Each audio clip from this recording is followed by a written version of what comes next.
Find us on Facebook, email us at head2headpinball@gmail.com, or go to our website at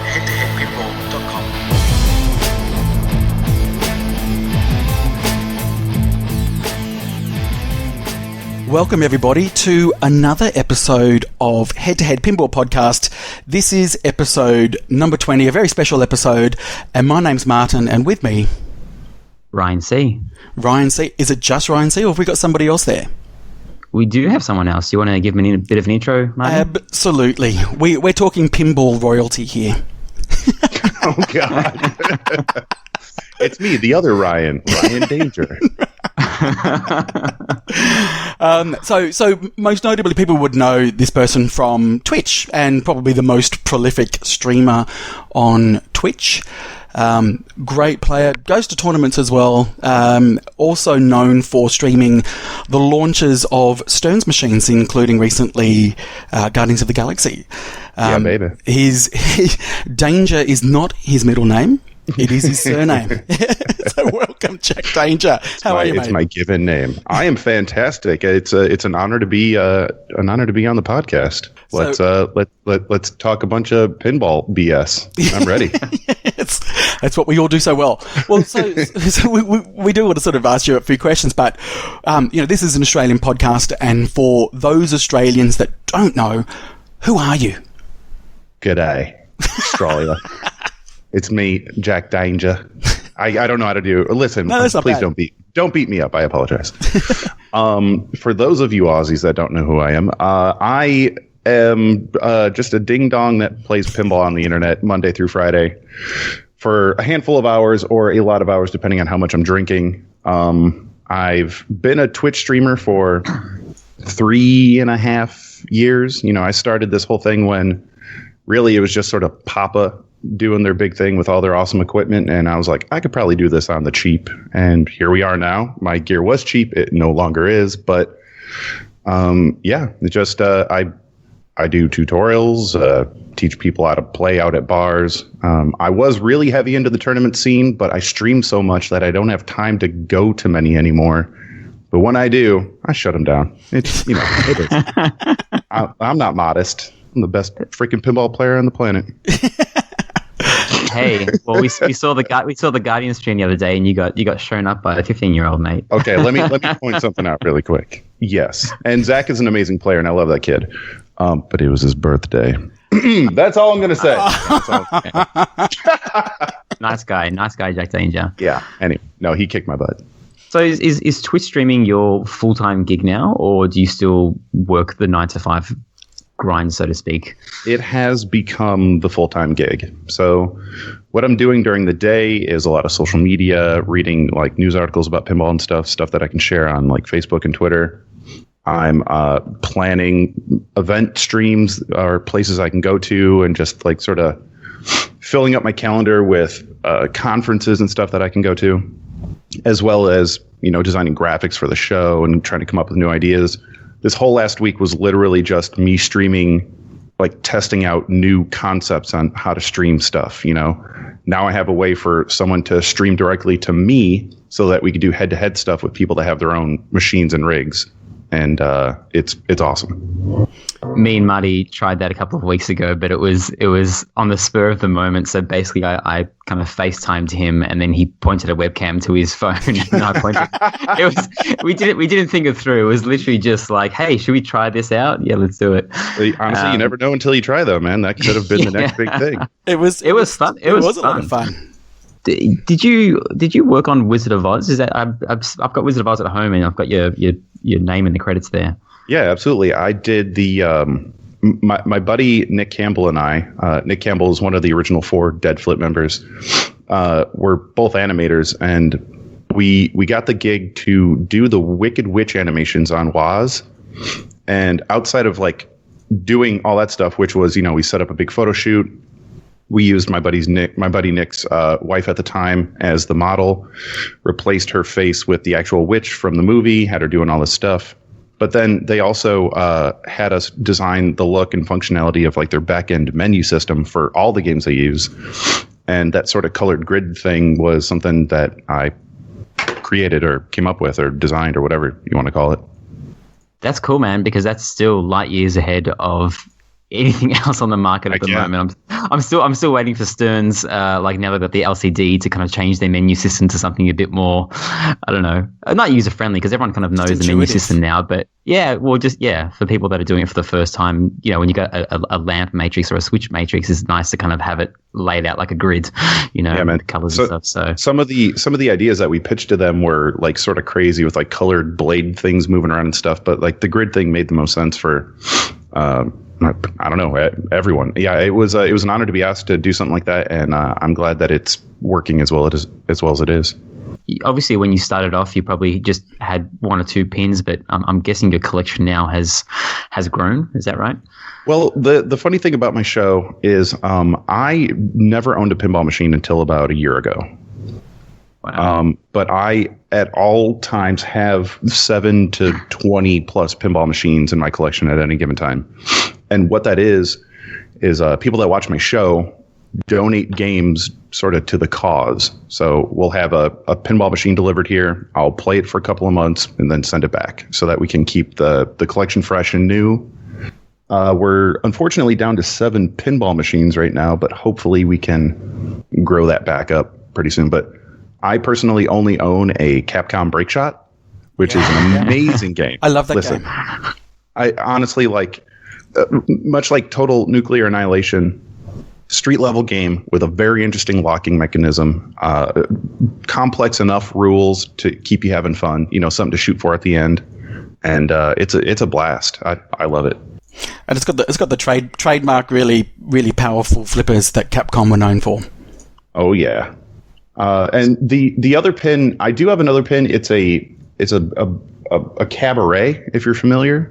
It's an old EM. Yep. And a buddy of mine, Gavin, sold that to me for about $150, $200. And it worked. It played great.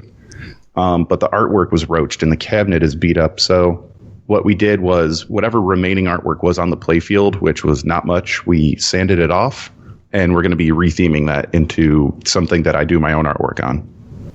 Nice. Yeah, man. Should be a blast. Tearing it apart was a nightmare. I can only imagine putting it back together is going to be even freaking worse. We'll see. Fingers crossed. Yeah. So what games do you have in your collection at the moment that are sitting there at the studio? All right, let's look at this. We have Capcom Break Shot. We have a Skateball, which was the pinball machine that taught me how to tap pass, which is such an invaluable skill. We have a Williams Space Mission. We have a Terminator 2 that we just brought back to life. A Stern Galaxy, a Stern Stargazer, a Stern Flight 2000, Cabaret. I have a tiny little Teenage Mutant Ninja Turtles toy table that someone gave me. We streamed it a couple times too. That game is a pain in the butt.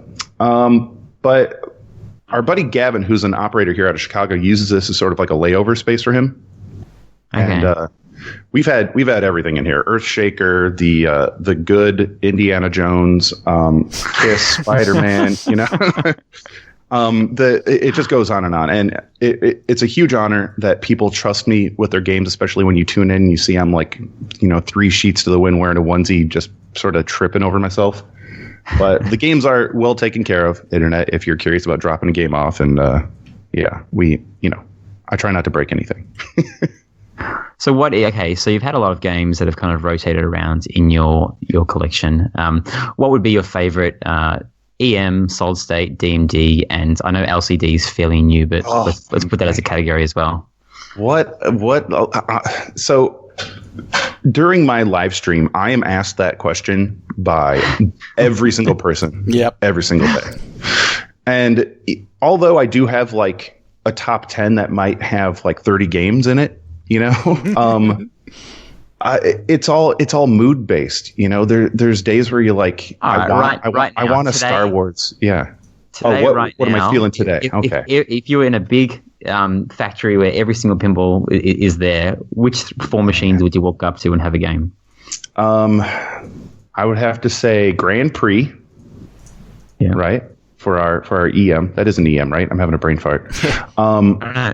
It's a solid state. Stargazer for my solid state. Yeah, well, I got freaking Google sitting right. Is it Grand Prix? Steve Bannon was mentioning it last episode, but it's such a great pinball machine. Pinball. Boom. Let's Google it. It looks like an EM, I think. Yeah, it is. All right, cool. So Grand Prix for my EM. All right. Boom. That game, the freaking spinners on that thing and the shots. Internet, if you have one of these laying around, you want to give it to me? Freaking come on. Let's go. I want this game. Solid state, I'd have to go with Stargazer if everything's working right. Because that game just, if the sound is humming on that thing and you're able to light that spinner at max value and smack it, that game like electrocutes you in your loins. It's such a fantastic freaking game. DMD is kind of tough, man. I don't know. There's just so many great freaking games out there. If we want to talk about something more recently, Break Shot, boom, there's my DMD. Nailed it. Break Shot. Just because it's right next to me. And as far as games with screens are concerned, I'm going to have to say Total Nuclear Annihilation. Oh, nice. Yeah. Cool. Shout out to my boy Scott. You're freaking nuts, dude. It's funny to think that just a couple of months ago, I think it was like March this year, you did the stream at Scott's house, and that was the first time people kind of really fell in love with the machine. I know people were kind of playing it before, but it was the first time it had that extra bit of sound and rules fleshed out. And from then on, it was a kind of a frenzy when they announced that they're going to make it, and it all kind of, I don't want to say it started at you, because obviously Scott was working on it for ages before that, but does it feel good to be a part of that? Like, you helped kind of introduce it to the world? You have no idea how honored I am that, I had any hand in that whatsoever. Like whatever they consider what I did in that whole, scenario, like just blown away that they're even including me in that. Like on their LCD screen during attract mode, there's a big animation for Dead Flip that they put there because like it was just a big shout out, But yeah, I've streamed that game in every iteration that it's existed, from like the dirty, gross whitewood with Sharpie on it to, the first production model that left. Well, people were so impressed with the machine, they would have a lot of people just said, I would have bought it at the whitewood version. Yeah, I was included. I was like, yeah. I think also on that stream, you also introduced the world to the Mankini. Is that right? That was Banger J. It was the I had to delete a lot of that video. Twitch don't like dong. No, and it was first and foremost just very apparent that he was not wearing anything underneath that mankini. But yeah, when he came out dancing in that thing, I was just like, dude. He's like, I'm not trying to get you in trouble, man. I'm like, but your penis is out, dude. So what are we gonna do? I remember watching it, and you were kind of like, I need to be in on this, and this is fun, but really, man, you are ruining this. You're ruining it. Jay's amazing. Actually, he's like the coolest freaking dude. He's the coolest dude. Aussie slang. Do you guys call them Budgy Smugglers? I have no idea what a Budgy Smuggler is. Martin, can you explain? So, what do you call them? Swimming trunks? Yeah, swimming trunks. Yeah. Do you know what a budgie is? I'm guessing it's your penis. Well, a budgie is like a little bird, and smuggling is like you're trying to smuggle into somewhere. Aw, so you're like smuggling this little bird in your pants. Yeah, so budgie that's adorable. You can see the outline of something. It's so small and so tight. You can see the outline of it. So I'm writing this stuff down. So budgie smuggler. And if you feel like it, Google Australian Prime Minister Budgy Smugglers. Oh, I don't know that. Just one of the many things that we get embarrassed by. Great. So just back on streaming on Twitch. So you've been streaming for 3.5 years. Yeah. What was? I guess I don't want to sort of go down the whole. What was your journey? Because I know you've spoken about that a lot. But through the 3.5 years, what's sort of been some major sort of moments through that? Like the first time when you've gone, hang on, I've got a shitload of viewers here. Yeah. The first big milestone I think we hit was when bringing it back to Walking Dead at the Chicago Pinball Expo, when The Walking Dead was being like announced and, you know, revealed at the Stern party that they do all the time. I was sitting outside of the main hall where they usually have it, just talking to one of my buddies. And I had all of my gear with me, and at the time, it was like all these stands that were sort of duct taped together, and it just looked like crap. And Jody Dankberg comes storming out of one of these doors, trying to like manhandle this big vinyl Walking Dead poster and hold the door open at the same time. So I like threw my gear down and went over and like helped him pull it out. I didn't know who this was at the time. I had no idea. So I'm helping him pull this stuff out, and he's like, "Hey, you're the guy with the podcast thing." And I'm like, "Well, yeah, the live stream, yeah, that's me." And he's like, "Oh, you wanna do your show on Walking Dead tonight?" And I was like, "What the? Yeah, well, yeah, dude, let's freaking go. That would be amazing." And I set up my cameras, and at the time, you know, that wasn't really a thing outside of Papa, but there were so many like professional pinball players there. They recognized that the cameras were on one specific machine. So I had like Bowen Cairns, Kaylee, like all these people just lined up in the longest line to play in this one machine that we were streaming. And when we were done, you know, had a little discussion with the Stern people. They're like, "That went incredibly well, right?" And I was like, "Yeah, it went super well." So that was like the first foray into Dead Flip and Stern sort of come together to, you know, release and announce new game stuff. And since then, it's just been an amazing relationship between us. And people wait for it now, you know, like people. It's so good. It's part of the release schedule, you know, like they, you know, first there's the teaser, then there's the, you know, the feature matrix and the photos, and then everyone's like, okay, well, when's the Dead Flip stream? It's not like when are they going to show it? It's when's the Dead Flip stream. So it's like it's part of like the branding now. Is kind of. I love it too, and it's still the stream is still just like casual hanging out. You know, there's a lot less drinking because I'm in a factory, so you know, OSHA compliance or whatever. But yeah, dude, it's fantastic. And like that invitation has been extended by other manufacturers as well. Spooky, most notably, brings me allows me to storm into their factory, see all their secrets, and stream their games when they're first being announced. And just a massive, massive honor. I heard Alice Cooper has like 20 ramps, right? It's 16. They had 17, but they had to price one down. Okay. do you give your feedback to Stern on when you're playing it? What do you mean? Like if after the stream's done, I'm like, "Yo, here's what I thought. Here's the things." Or yeah, definitely. And most like the designers and the programmers are actually, if you don't see them on camera, they are right around the corner. Yeah, like trying to make sure everything's going right. Because if something fails, you know, they're gonna want to jump in and make sure it's good to go. But we haven't had any super catastrophic problems happen during one of those streams. I think the Star Wars stream that we did, the first one, the Death Star wasn't plugged in, but that was like just a stupid oversight, which was not a big deal. But man, I'm honored. There is no other word really to say.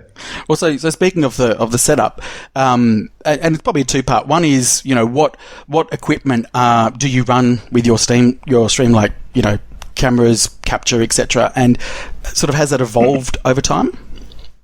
Oh God, it's for sure evolved. So when I first started streaming, and I'll try to make this part quick. I was trying to set some stuff up to like design some cool stuff for Papa to like just add my designer flair to what they had going on. And to test it, I grabbed a bunch of BS webcams that were just laying around and set them up. And I only had Macintosh computers in the studio at the time. So plugged them all into this thing, and no broadcasting software at the time would let you rotate a camera 90 degrees. And it was the dumbest thing ever. And I had to contact all these companies and like, "Hey, I just want to rotate the camera 90 degrees. And I'm like, "Why?" "Well, okay, I'm not going to talk to you anymore if that's your freaking response." So I had to like use several different pieces of software to get all this stuff out to Twitch, and it looked like crap. But slowly realized like, okay, you know, if I replace this or buy a new webcam, because this one's like 8 years old, and if I learn how to control the gain and exposure so that the camera's a little more smooth, you know, I just slowly learned all these tiny little things.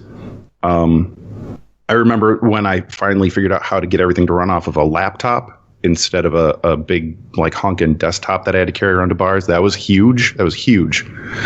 Learning that I could buy like this 4G hotspot thing so I could go to like creepier locations to stream that don't have internet.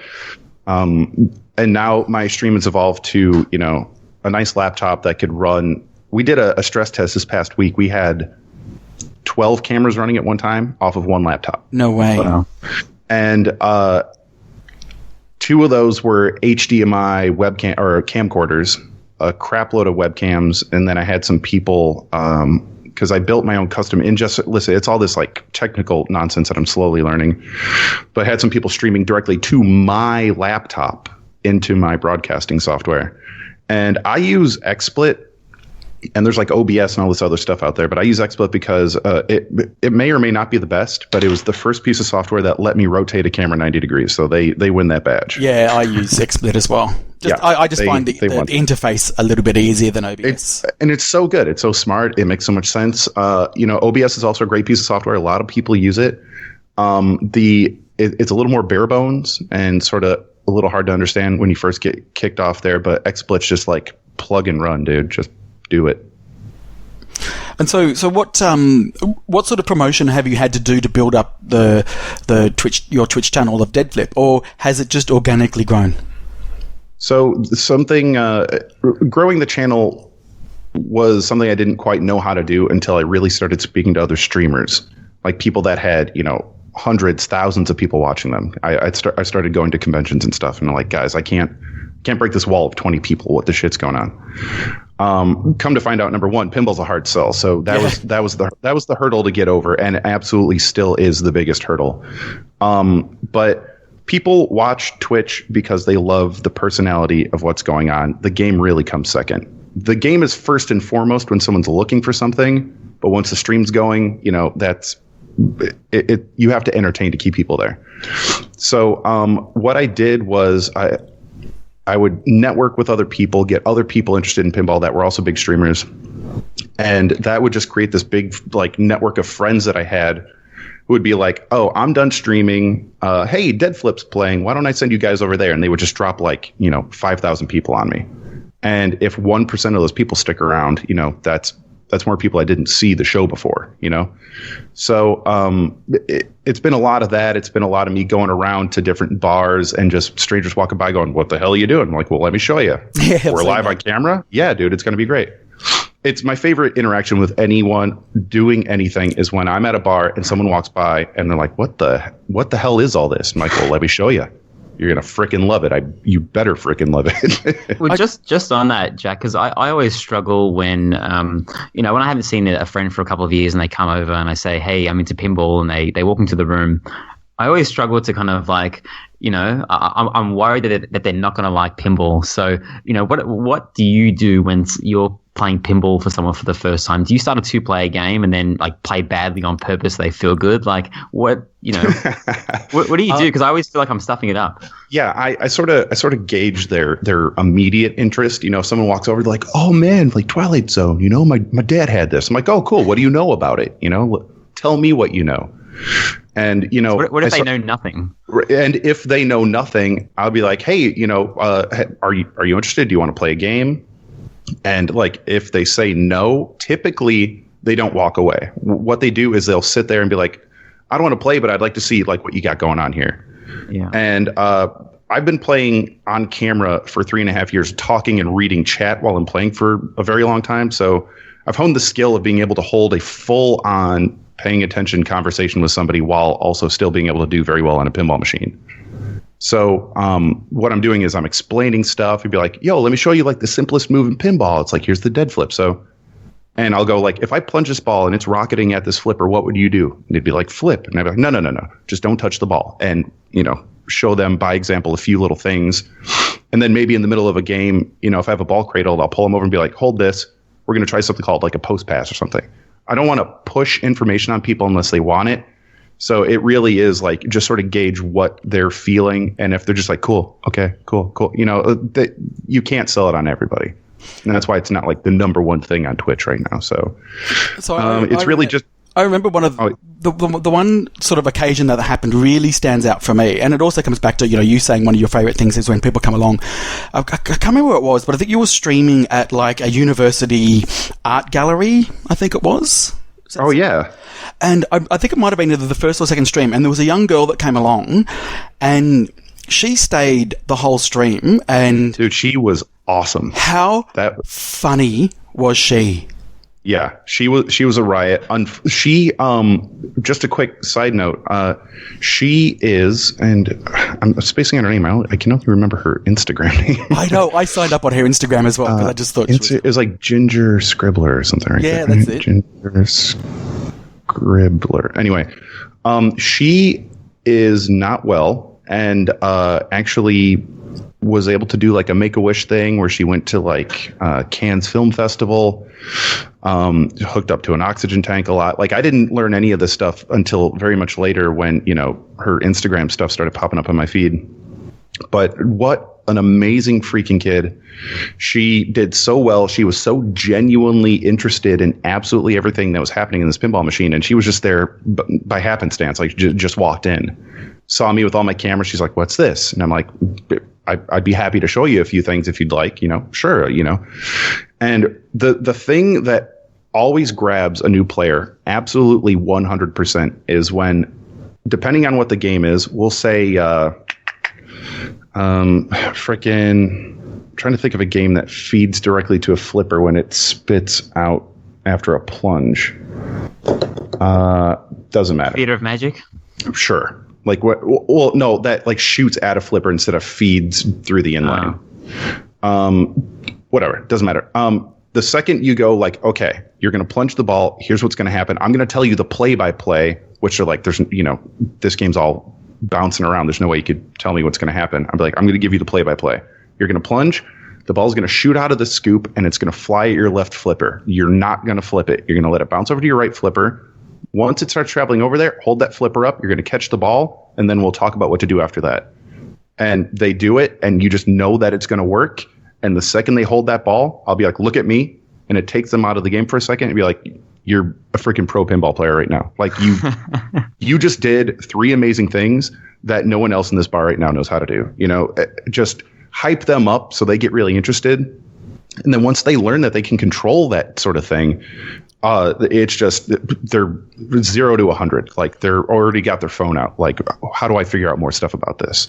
I still can't get my wife to cradle the ball. That sounds horrible. I still can't get my wife. She just, whenever the ball comes to the flipper, she's slapping it away. So it's a tough sell, especially. And I'll say like, teaching people that kind of know how to play pinball is way harder than people that have no idea how to play pinball, because there's so many bad habits. And I find that dudes are the hardest people to teach pinball. Dear God. Like, even if they are genuinely interested in everything I have to say, I know. Like, that's how they respond to it. And I'm like, okay, you're going to plunge, the ball's going to shoot out of here. It's going to bounce off of that. Don't flip. Yeah, I know. Okay. And then they do it, and then they don't listen to a single thing I said. But like, okay, dude, all right. Shut the hell up for a second. If you want to know, don't tell me right? It's a tough sell, but it's a lot of fun, and I like the challenge, and I love meeting all these new people. And when you get cool cases of like Crystal Gemnick, who does like PB Toots now, and like she's super pinball. She calls me coach, like she considers me as like one of the main reasons she plays pinball, and I freaking love it. Yeah, we love Crystal. She shout outs to Head2Head all the time.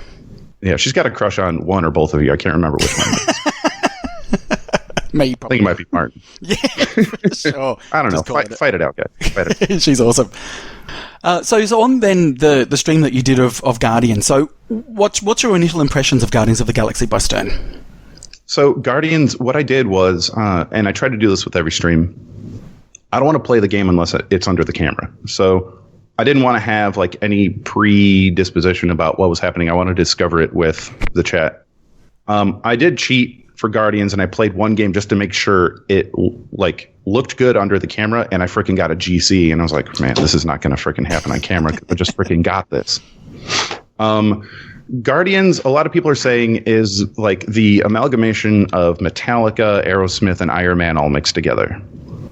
And if anyone considers that a negative, you are freaking insane, because those are 3 amazing shooting games. And if this is like those 3 shooting games, it can't go wrong. And I shot on it. I thought it played incredibly well. I played it without call-outs, and I got to hear some. Abominable. Yeah, right, dude. I got to hear some of those callouts after the stream was over, and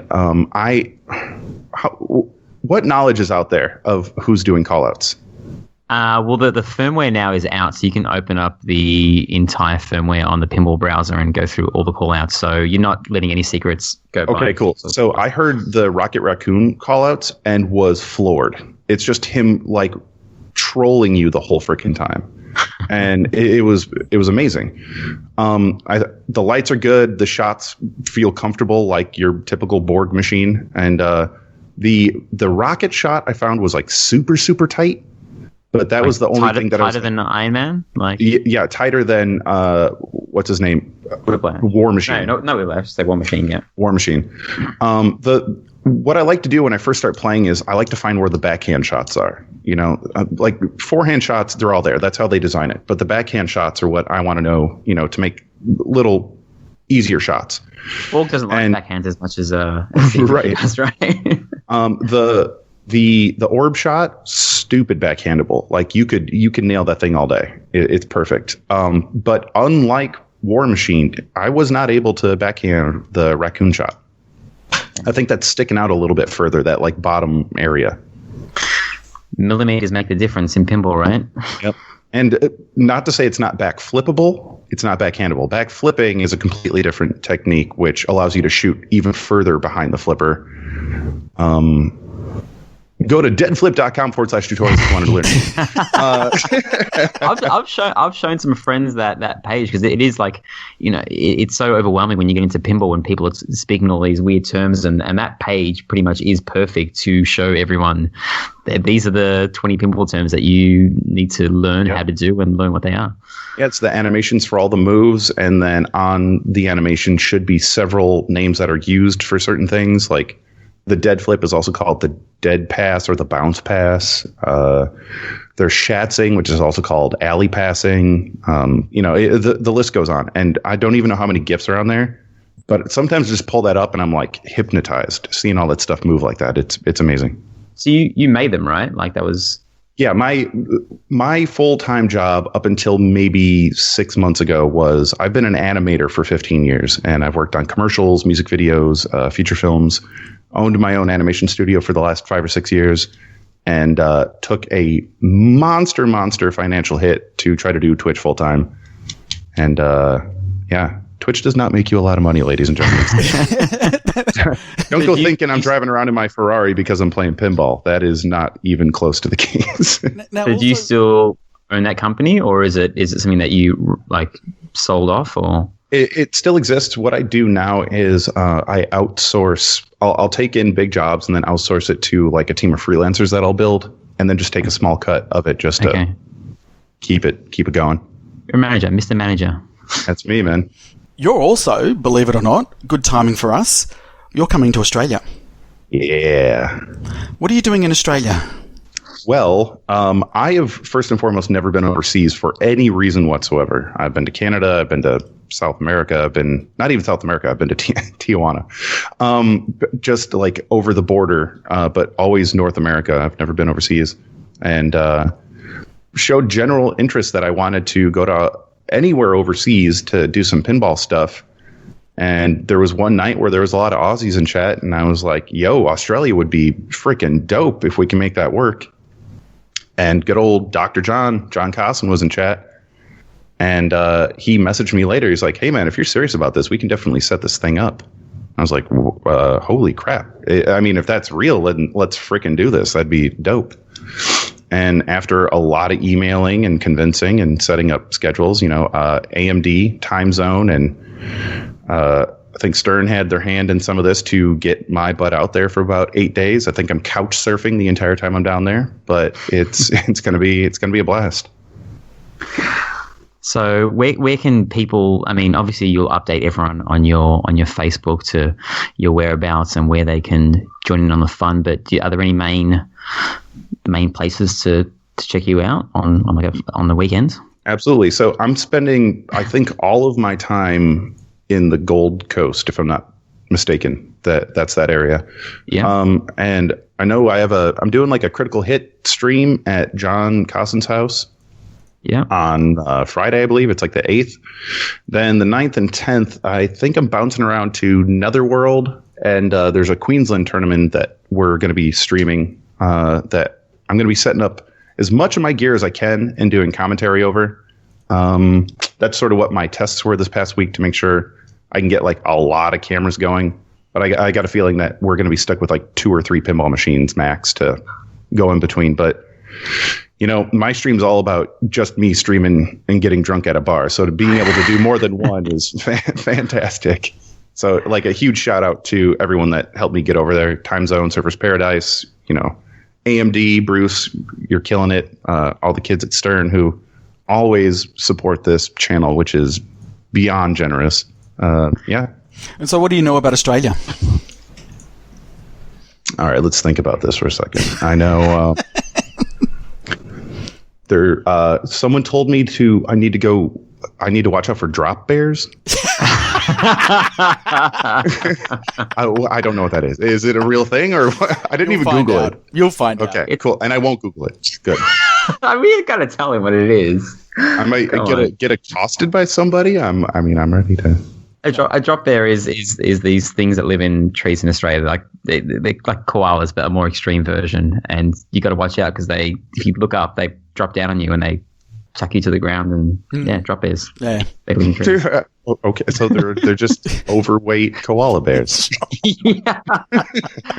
Koala bears that have OD'd on eucalyptus. I like it. To be honest, I don't know much, and that's why I'm excited to go. I know John is bringing me to.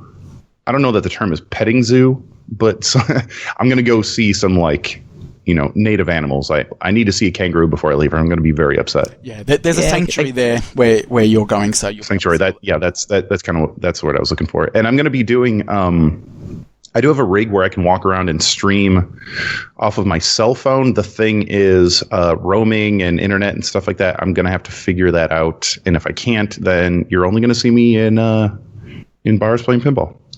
Well, yeah, at Expo, you were kind of like filming your entire life there, right? Like I do stream and you're kind of sitting at a bar talking to someone. I'm like, what?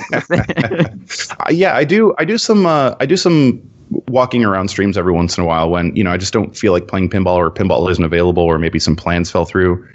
And what I'll do is I just literally stream from my cell phone directly to Twitch, and I can go really wherever I want. And the longest stream we did, I started at my studio here, and we did I don't even know how many hours we streamed, but it was like an 11 or 12 mile walk and just bounced from bar to bar to bar all night until we ended up at Wrigley Field or something like that. And it was amazing. We had 100 plus people just watching me shoot the shit walking down the street. People on the street thought I looked insane, I'm pretty sure, because I'm just talking to myself with my cell phone out in front of me. But yeah, worked out pretty well. You stream so often. In the downtime that you're not streaming, do you feel like you have an alternative personality, or have you now become this kind of on stream persona? Is that now kind of invaded your personal life, or is there a two separate Jack Changes? I mean, I definitely. It's not that I'm different, but I definitely amp up the energy a little bit for the show. Because there's definitely times where, if I'm at home, I'm just I just want to throw my feet up and chill. I'm not bouncing around yelling flippers and butts in my 1-year-old. So it's just an energy vamp is all I'm doing. But when I'm not streaming, it's hard to not think about streaming, because it is my job, but it's also a lot of fun. And you're passionate as well, obviously, if you're thinking about it night and day. Yeah. All right. Let's teach you some. Yeah. So in order to help you integrate into Australia very quickly, we want to do a bit of a quiz. Okay. We're going to introduce you some terms, and we're going to see if you can get them right. And this competition, we like to give our competitions a name, our quizzes. And this one is the Mega Aussie Slang Test, all basic Aussie terms explained. So. Is this the thing that you said you did with Steve Bowden? This is No, that one's coming up after. Next. This is one that we're introducing specially for you. Yeah, because there's I'm ready. No point otherwise if nobody else is coming to Australia. So I'm going to start with a couple of easy ones. So first one is Barbie. Oh, it's a barbecue. Yeah, for sure. And Yeah, and we easy. do like to clarify that nobody in Australia says put a shrimp on the barbie. Just Right? Don't you say prawns or something yes. instead? And Yeah. we don't. I mean, we do put prawns on the barbie, but it's not really. Not really. It's not. Lamb. Well, what does shrimp mean in Australia? Like, does anyone say shrimp at all for any reason whatsoever? Shrimps are tiny. Prawns are big, aren't they? Yeah, that's how I. Aren't they two different things? Yeah. Right, but like over here, shrimp means like a short person, or like I don't know. There's other. It doesn't matter. Whatever. Prawns on the Barbie, ladies and gentlemen. That's right. All right. And so you said it yourself. So g'day. What does g'day mean? G'day. It means good day. Yeah. Good morning. Yeah, how are you? Hello. Like aloha, right? Yes. Except for you don't. Do you say good day when you leave too? You're like good day. No, it's not like chow or something. Okay. No. We would just say see right. ya. Say yeah. See ya, mate. Fair dinkum. One more time. Fair dinkum. Fair dinkum. Like good deal. No, it means like true. Well, fair's in the fair part. Yeah, but the dinkum means it's like true or genuine. Like it's a fair dinkum deal. Are you being fair dinkum? Are you being like legit? Are you being Yeah, legit. For fair? sure. Honest. Fair. Yeah. Yeah. Fair dinkum. Yeah. What the hell's dinkum? Who knows? I don't know. I like it. Okay. We'll give you that one. What about bonza? Bonza. Like a crazy person. You know, we can. You can always ask us to use it in a sentence. For this, I'll say, "Oh, mate, that's really bonza." Oh, like bitchin'. Like cool. Yeah. No get one Yeah, I knows like that. it. It's bonza. Pash. Pash. Australian one, is it, buddy? Yep. Okay. Pash. I would love that in a sentence, please. Hey, hey, you. Come on, Jack. Fancy a pash? You go, buddy.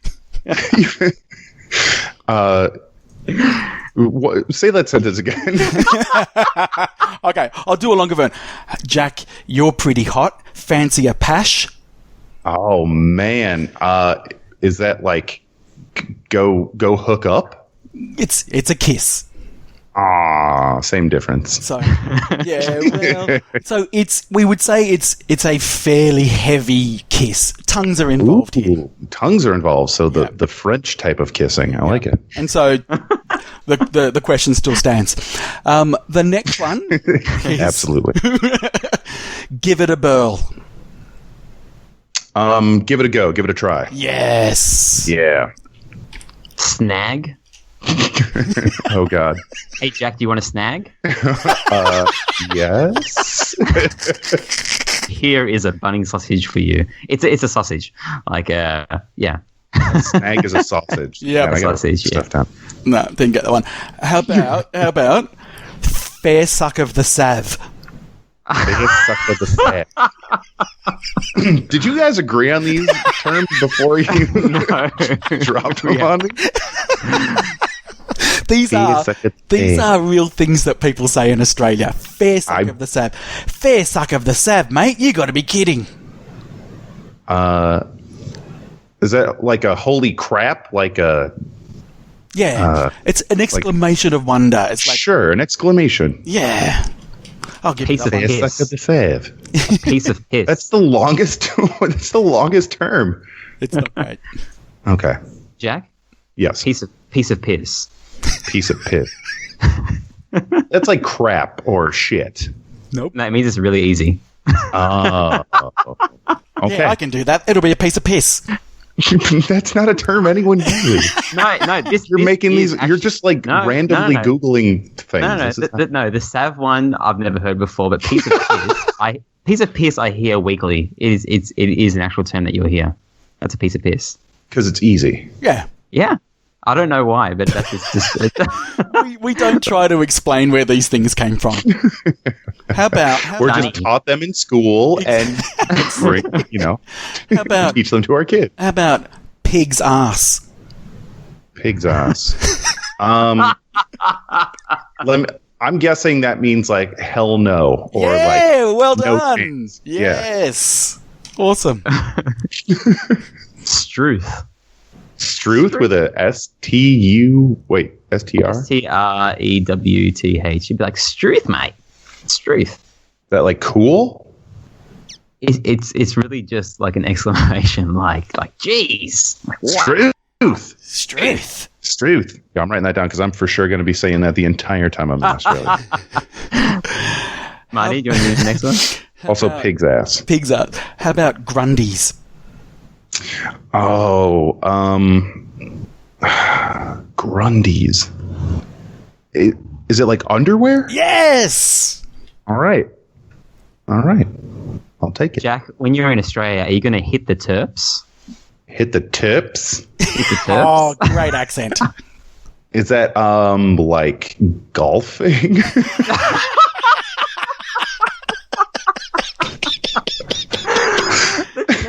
It's short for turpentine, which is like, alcohol. Oh, you mean like just go blind drinking? Yes. I'm into it. Yeah. And you might have to go to the dunny. The dunny. That's either a bathroom or the doctor. That's why It is. Well The done. bathroom doctor. Jack, I've heard that at home you have a ankle biter. Is that right? Yeah, man. 1.5-year-old daughter. Oh, you know that one. You know that one. So with this child, are you up at Sparrow's fart? Up a sparrow's fart? Up Buddy? at Sparrow's fart. Oh, like early in the morning. I am not anymore. I'm not up Okay. a sparrow's fart. Root. What does the word root mean? Root. Like deep root. Sentence, please. Jack, you're kind of hot. Do you want to go for a root?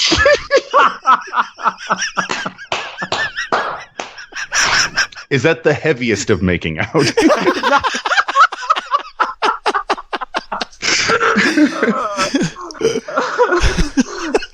Yes. We're all going to go rooting tonight. That's for sure. Awesome. Love it. Yes. Are you bringing your thongs for the beach? Wait, what was that? Are you bringing your thongs to the beach? Oh, God, no. I don't think I own anything but jeans. Okay. Well, thongs in Australia are flip-flops. Thongs? Yep. Yeah, they don't Are say we don't say flip-flops? flip-flops. Yeah, we say thongs. What the shit? So when someone says that you go thongs to the beach, they don't think you're going as Bang a J. They think you're going in flip-flops. No, because they're in their Budgy Smugglers instead of their thongs. You're going to meet lots of bogans there in Surface Paradise and drongos, larrikins. They're all not almost the same thing, but a drongo's kind of like the equivalent of like a redneck, but an Australian version. An Australian redneck? Oh, man. A bogan. You'll meet if you hang around Cavill Avenue in Surface, you'll meet a couple of bogans. Heck yeah. A larrikin is a bit of a joker. There's a lot of larrikins in the pinball community. Okay. Bloke, you know what bloke is? Yeah, it's just like a pal or a buddy. Yeah. Yeah. Sheila? It's my ex-girlfriend. Sheila's like hardly anyone uses it anymore, but people in the bush call women Sheilas. All women. Hard yakka, hard work. You ever doing a lot of hard yakka down there? Hi, Dicka. Hard yakka, Hard yakka. yakka. Wow. And Oh, the man, last I one. am I? Hold on, before we finish, am I going to get beat up trying to talk like this? Yeah, of course. Okay, cool. Yeah. Just so you know, you're fully aware. If people are annoying you, just tell them to get a dog up your mate. Can you say that? Get a dog off you, mate. No, not off you. Up you. Get a dog up ya. Get a dog up you. Got it. Not off you. Getting a dog off you is kind of creepy. One last one. I think we're done. Gotcha. Do you reckon when you're in Australia, you'll drop your lunch? Oh, man. I'm guessing that's like throwing up. That's close. Well, that's hurling. That's hurling. So you're dropping your lunch. Like shitting your pants? Well, it's breaking wind. Oh, kind of shitting your pants. Yeah, it's called dropping your lunch. Oh, that's going on the list, man. All right, it's time for a new age legend cracks Ryan's awesome puzzle, otherwise known as anal crap. All right. Anal crap. Anal crap. Okay, in the red corner, we have Jack Danger. Okay, Jack, you need to figure out a call out so you can buzz in. Do you want flippers and butts? That's what you kind of... Do you want that, for, to buzz in? Yeah, I like that. Flippers and butts. Flippers and butts. And Marty...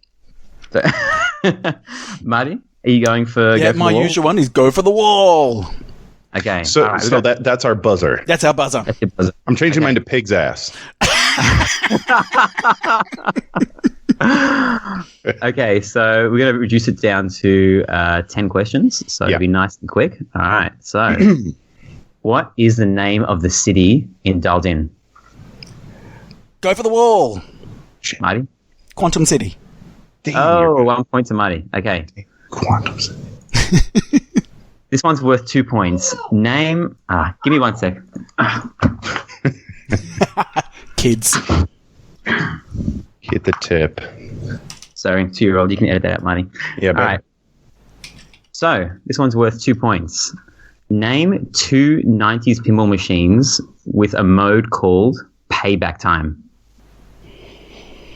Pig's ass. I know. Yes. I'm going to go with Terminator 2. Yes. And I'm going to go with their... never mind. I don't know what this is. It has a big... I'll give you a tip. It has a big skull head on the... Oh, no fear. I'm in. Yeah. Okay. Yeah. I'll give that to you. Love you. Thank you. Okay. In which 90s pinball machine, right, is Australia spelt incorrectly on the D&D animation? Pig's ass. Yes. Never mind. I will say go for the wall, and I'll say Champion Pub. No. I'll give you a tip with one of the call outs. You ready? Yep. Go! I'll go World for the Cup wall. Soccer. Oh yeah. That got in there. Yeah. World Cup Soccer. It's spelled Australia, but they put an extra I before the L. You know what's funny? That was the answer I was going to say, but then was Hevel... Like, I remember the Boston Tea Party part of that, and I'm like, fuck, is it only America stuff on there? But yeah, absolutely. It's like, you fight Germany. I'm an idiot. What? I don't have enough booze in me right now, guys. What the hell's going on? All right. This might be a bit of a hard one, but you should know this one, Jack. All right. Which 2 pinball machines that are made from different manufacturers have the exact same tilt warning sound? Go for the wall. Yes, Marty. I reckon Walking Dead and Total Nuclear Annihilation. Oh, nice one, buddy. Bravo, Good dude. Bravo. That was worth 2 points, so it's 3-all. Okay. What is Jack Danger's real name? Go for the wall. It's Jack Danger. Yeah, that was a trick question. Okay. Woo! But there is another pronunciation of your surname, isn't there? Yes. It's like Danger. Gère. Yeah. It's French. He's a French spy. In an Italian accent, you must name... You only get the point if you do it in an Italian accent. Okay. Name one of the multi-balls in Sopranos. Go for the wall. Yes, mate. Oh my god, he just does Sturgots. That's a horrible one. You get -1 for that. That was horrible. Say that again, Marty. I need to hear that again, please. I'm giving you no points. That was fucking horrible. Oh my god. I sounded like Mario. It's me, the Sturgots. Yeah, that was horrible. All right. What 90s game has a pop bumper that rises from under the playfield for a limited amount of time? Go for the wall. I'm nailing go this. Circus Voltaire. Done. Nice. Okay. Good, buddy. Jack 3, Marty 4. Damn. Okay. On what pinball machine does an Australian League football, aka AFL, call out appear at the end of a video mode? What? What?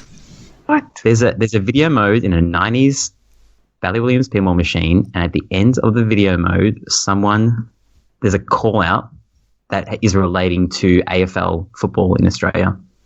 You know this, Marty, because we use the term in our Aussie slang. Bonza, I'm off to the footy.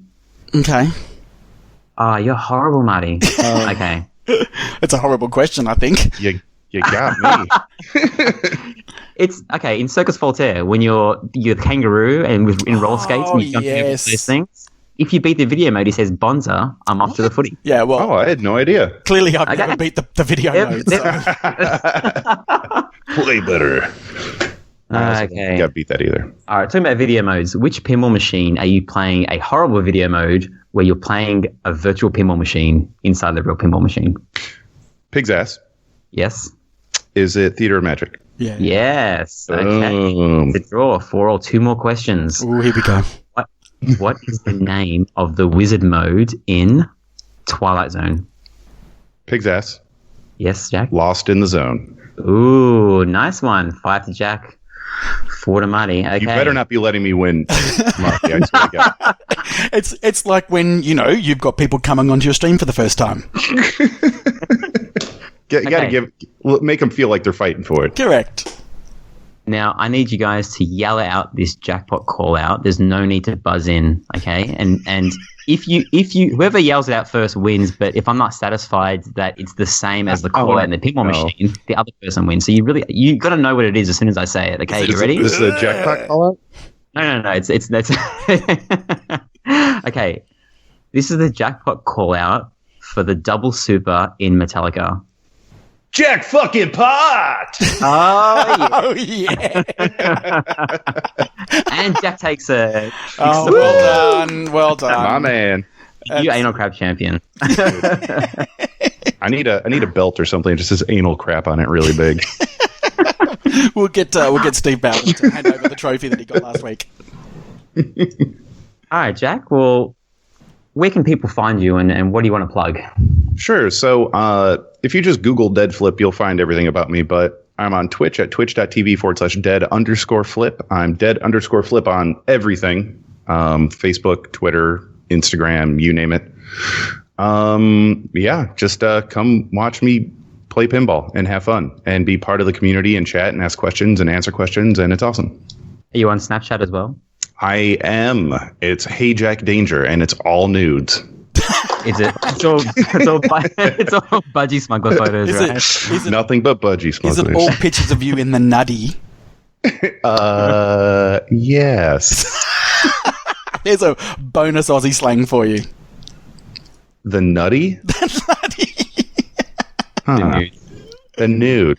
In the nutty, dropping my lunch.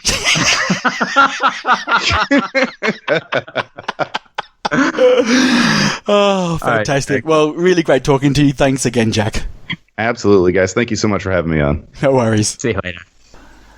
So there you go. That was Mr. Danger himself, Jack Danger from Dead Flip. That was very, very funny.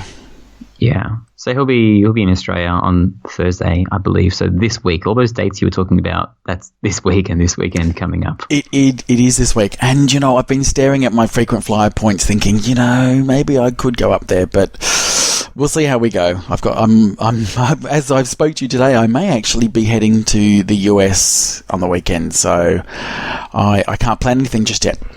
Okay. We'll find out. If you hang out, I want a picture of you two in the Budgy Smugglers hanging out. a Budgy Smuggler selfie. Dropping our lunch. Yeah.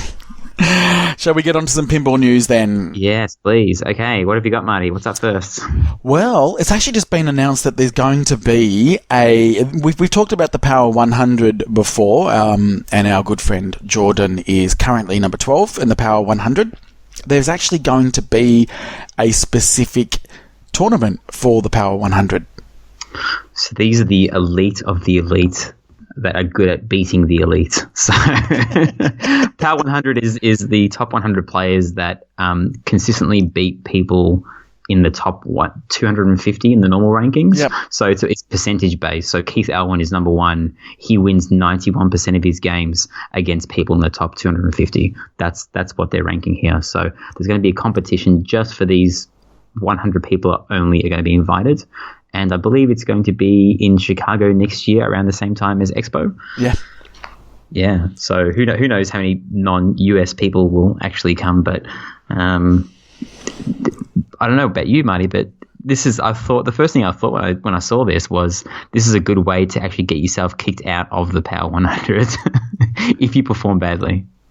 Yeah, I guess so, because it is a win-loss against those people in the top 250. But, with the amount of games that some of these people are playing, like the tournaments that they go in, it's probably going to have, not so much of an effect.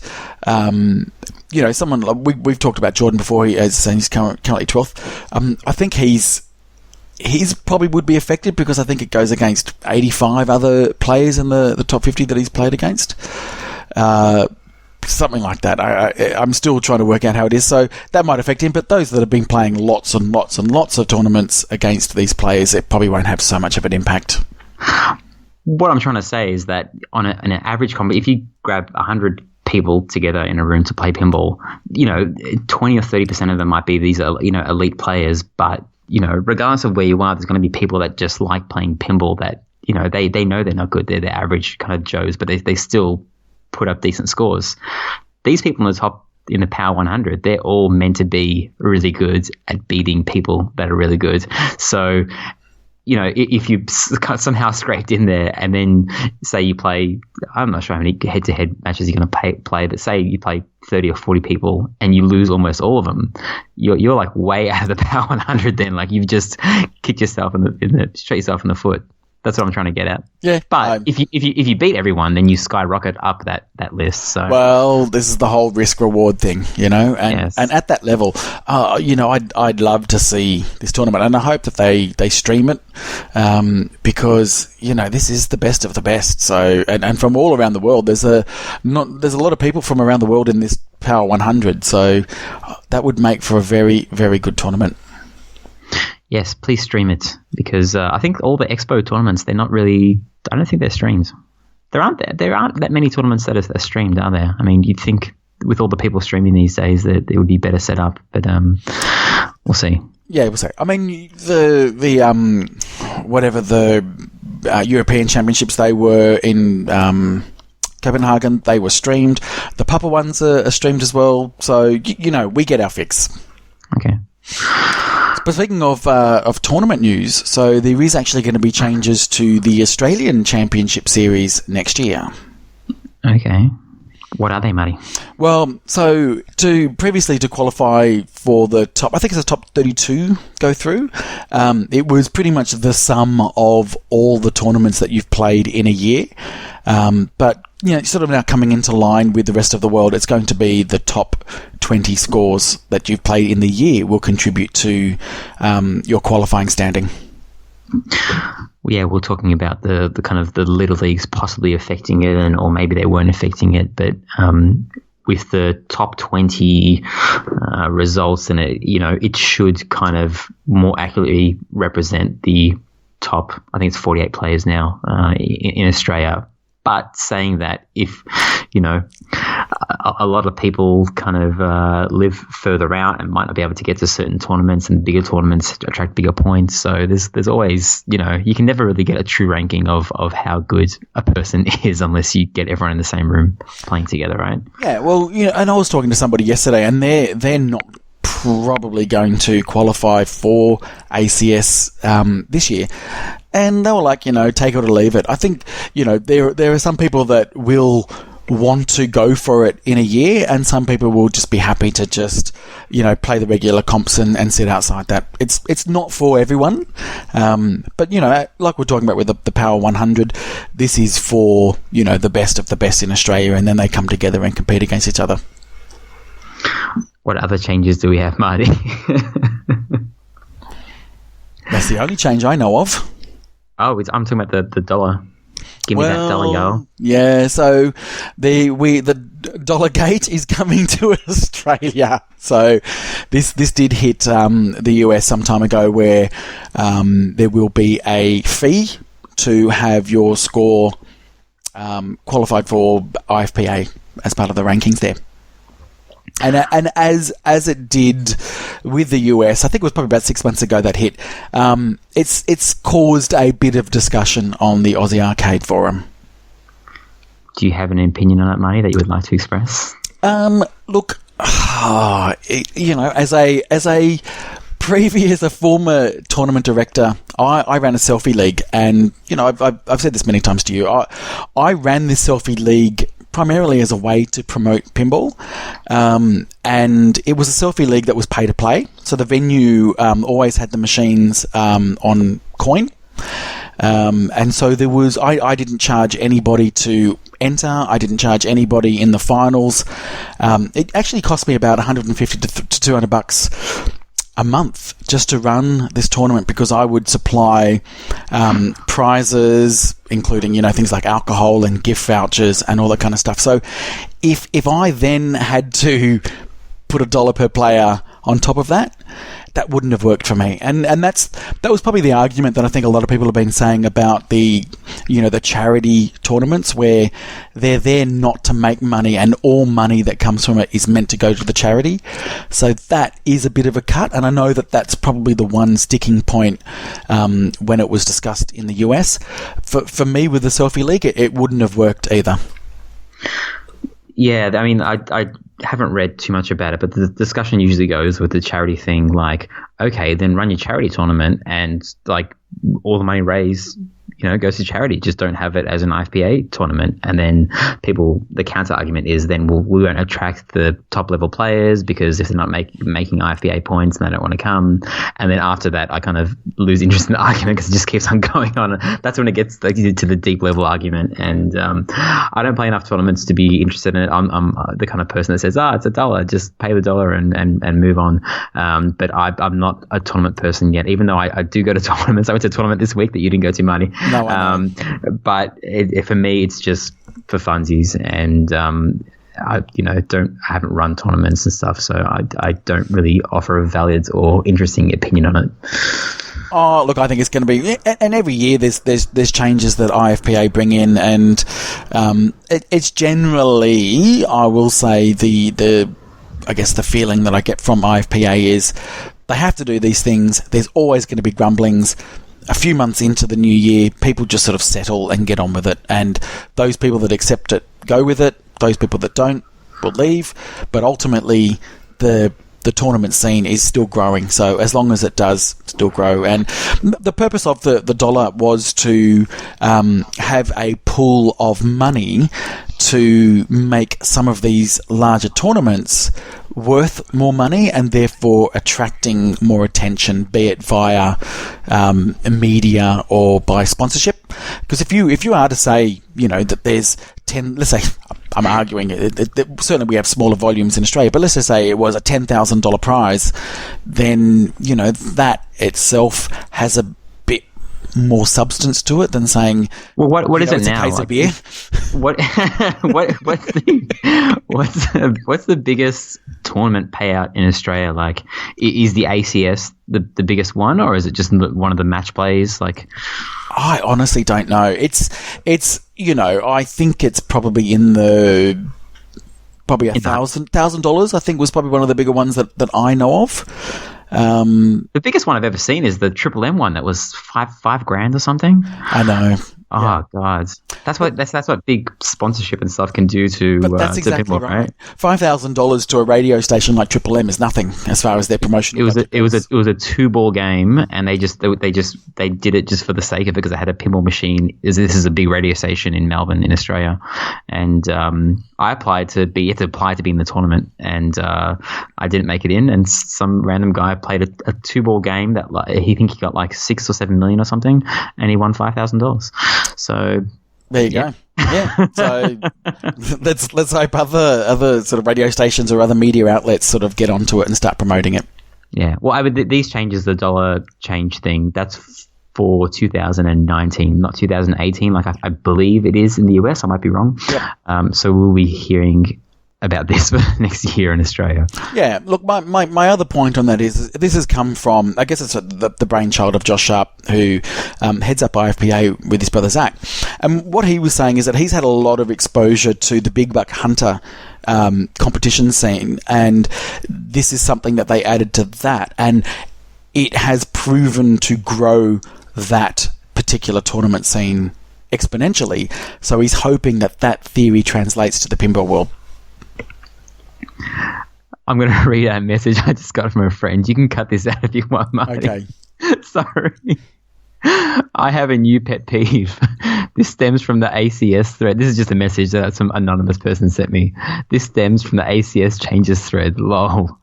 People are referring to pinball comps as sport. What the fuck? I'm one of the fattest motherfuckers on the planet. And even I am saying, what the fuck? Well, you know what? Maybe we'll save this for another day. But people have had that question, you know, is it a hobby or is it a sport? Well, people call chess a sport, right? Well, people call darts a sport. I don't know. It's one of those things where you can look up the definition, you can bastardize it and twist it whichever way you want. But hey, you do need to keep concentration. You do need to keep yourself hydrated and all that kind of stuff. So also, it's skill. It's a skill-based game. So the more you practice, the more you hone your skill, the better you are. Just look at Steve Bowden's his hat. It says sports. Okay, it's a sport. Yep, it's a sport. I think it's a sport. It depends on how you look at it. If you're really in it to compete and to be the best, and you're in training, you're playing every day, well then it's a sport to you. If you're just playing it because it's funsies, well then it's just a hobby. Sure. Yeah, I said it can be anything in life. You can not anything, but there are a lot of things that people are passionate about that can be a sport that you might not think is a sport. So yeah, exactly. All right. We got some deep rooting news this week, Marty. We have some massively deep rooting. Well, it was actually, it was a big week for Deep Root, because we had This Week in Pinball, thank you, Jeff, put out an interview that he had with them. Jeez, and it was chock full of juicy information. I was reading this and I was like, everything that I read, I was like, he said what? I know. They did what? I know. And so you messaged me late at night, and I was ready for bed, and I just thought, okay, look, I'll start reading this. And it was like this page turn. I couldn't put it down. I'm like, what? Pinball is easy? Are you what? The funny thing is that, like, I mean, I wasn't getting excited about it, but I was like, wow, this is something that we can talk about on the podcast for like half an hour. And then a couple of days later on Pinside, I went to check the thread, and it seems that no one really does care about this that much. Because it really only affects 20 or 30 people, or however many people, I've no idea, were in on the failed John Popaduke pins. And maybe it'll affect more people in the future that will be interested in this company's pins if they are able to produce them. But let's give, just for people that aren't aware, I'm trying to summarize what's happened in the past in like 1 minute. John Popaduke, okay, he used to work at Williams back in the day. He decided he wanted to make pins. So he formed this company called Zidware. He took money for Magic Girl Pinball. Then he took money for Radioactive Zombie Adventureland. And then he took money for Alice in Wonderland. And he delivered on none of those pins. Then he ran out of money because he was bleeding money left, right, and center, doing silly things with his pins, like making custom sizes so he had to get everything. He couldn't get stock parts, custom sized cabinets, painting things that didn't need to be painted. Anyway, he ran out of money. The bottom fell out. A company called Pintasia tried to save it. They pumped in $200,000. They couldn't save it. A company they called themselves American Pinball appeared out of nowhere. They tried to save it, and they had legal issues with Pintasia, and they had to buy him out and pay all this money. They ended up making like 20 or so Magic Girl pinball machines, and then they kind of hired Joe Balsa and dumped John Popaduke, and then John Popaduke kind of disappeared. And John designed Houdini, but they didn't use any of that design, I believe, and they went with a totally new design and artwork and everything. Fast forward, there is now this So I mean, John Popaduke is this magical guy. He loves magic-themed pinball machines. The magic in John is his ability to, I don't want to use the word sucker, but he's able to convince companies to invest money in him. And he must be really good at talking to people and sharing his dream, because that's, he made people pay money. He made he didn't make them, but Pintasia invested money, and then American Pinball, and now the third investor, so to speak. So these guys appeared kind of out of nowhere. They already have a company with like investment funds and things like that, but they're trying to have a technology branch. And John Popaduke's name appeared on a website a couple of months ago. That's when we started talking about Deep Root Pinball. So that's the background. It's probably about 2 or 3 minutes, but that's to catch you up to speed. I know, and probably underpinning all of this, so this is the interview. So if you go to thisweekinpinball.com, you'll see the interview there. I'll link it in the show notes. Yeah, and it's the first thing that you'll see.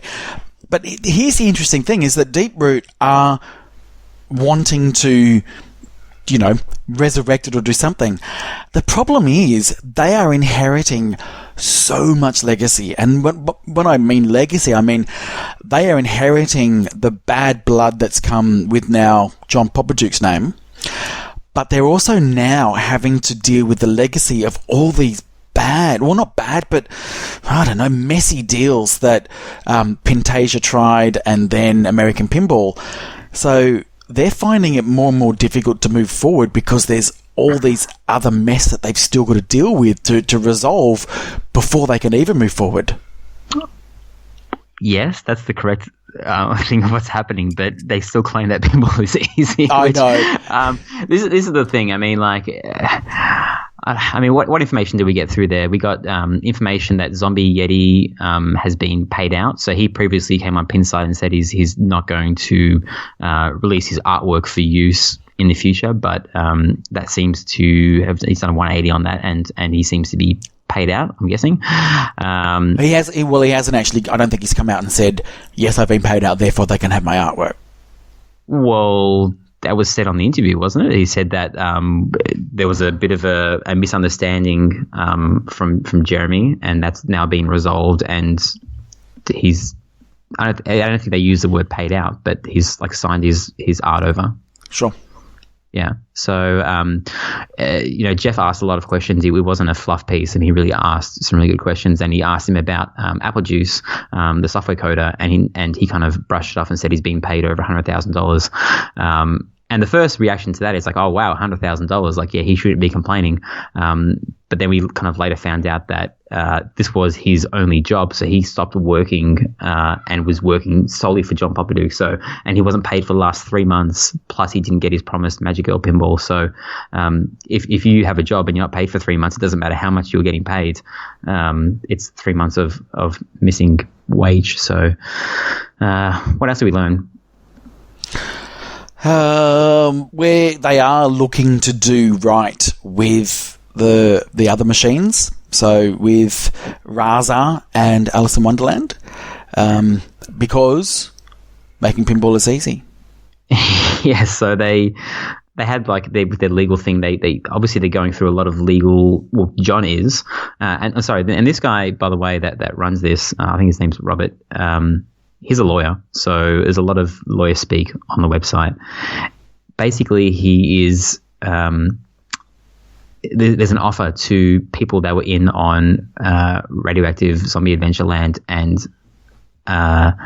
Alice in Wonderland. Depending on how much money you've invested, you pretty much get credit towards 1 or 2 or 3 pinball machines. But the funny thing was the credit was kind of based on a pinball machine costing $5,000. So that was the interesting part is do they believe, is that going to be their target price for a pinball machine, $5,000? Or is that their cost for the pinball machine? They plan to sell it for higher and they're just kind of doing it at cost price to get out of the legal action. I don't know.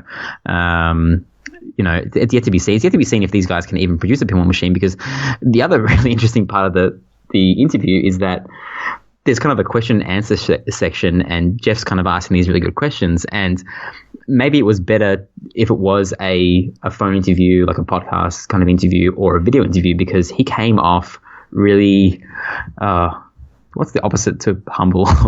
Well, arrogant, really. And, because he asked him, he says the question here, he says, that's twice you've said pinball is easy. Do you think manufacturing pinball machines will be easy? And he said, I'll let people decide for themselves when they can see what we've done. Yeah, but I mean, there's other stuff in there, like the masterpiece. He refers to the machines they're making as masterpiece. But the funny thing is that, what have they got to show for themselves? They've got nothing. Nothing. No. And I guess that's kind of what he's saying is, I don't know, maybe the timing was there, and because they were launching the deeproottech.com website with their side of the story on what's happening, this interview needed to happen. It was good timing. But ultimately, what he's really saying is, stay tuned. You will see that I will be able to back everything that I'm saying. I guess they have to say that because they don't want to say, yeah, pinball machines are hard and we hope to get it through, and then try and get people that are involved in legal action to say, oh, hey, yeah, I'll take this deal, because no one wants to take a deal if the company's not confident in what they can do. But, I mean, they've got job ads up. I really don't believe – I don't know much about producing a pinball machine. Everyone says it's hard. I seem to believe, I'm in the camp of believing that making pinball machine is hard, simply because of how many people have failed to do it or have stumbled along the way. Jersey Jack, that the machine took years to come out, way past the time frame that they gave. Spooky Pinball was probably the only one that kind of that did it in a timely manner, but it was still slow, and they still had a hard time doing it. Well, that's right, because we did watch the video, something. What is it? Things That Go Bump in the Night, the Spooky Pinball story, and it was hard. They did nearly go broke as a result because it was harder than they think.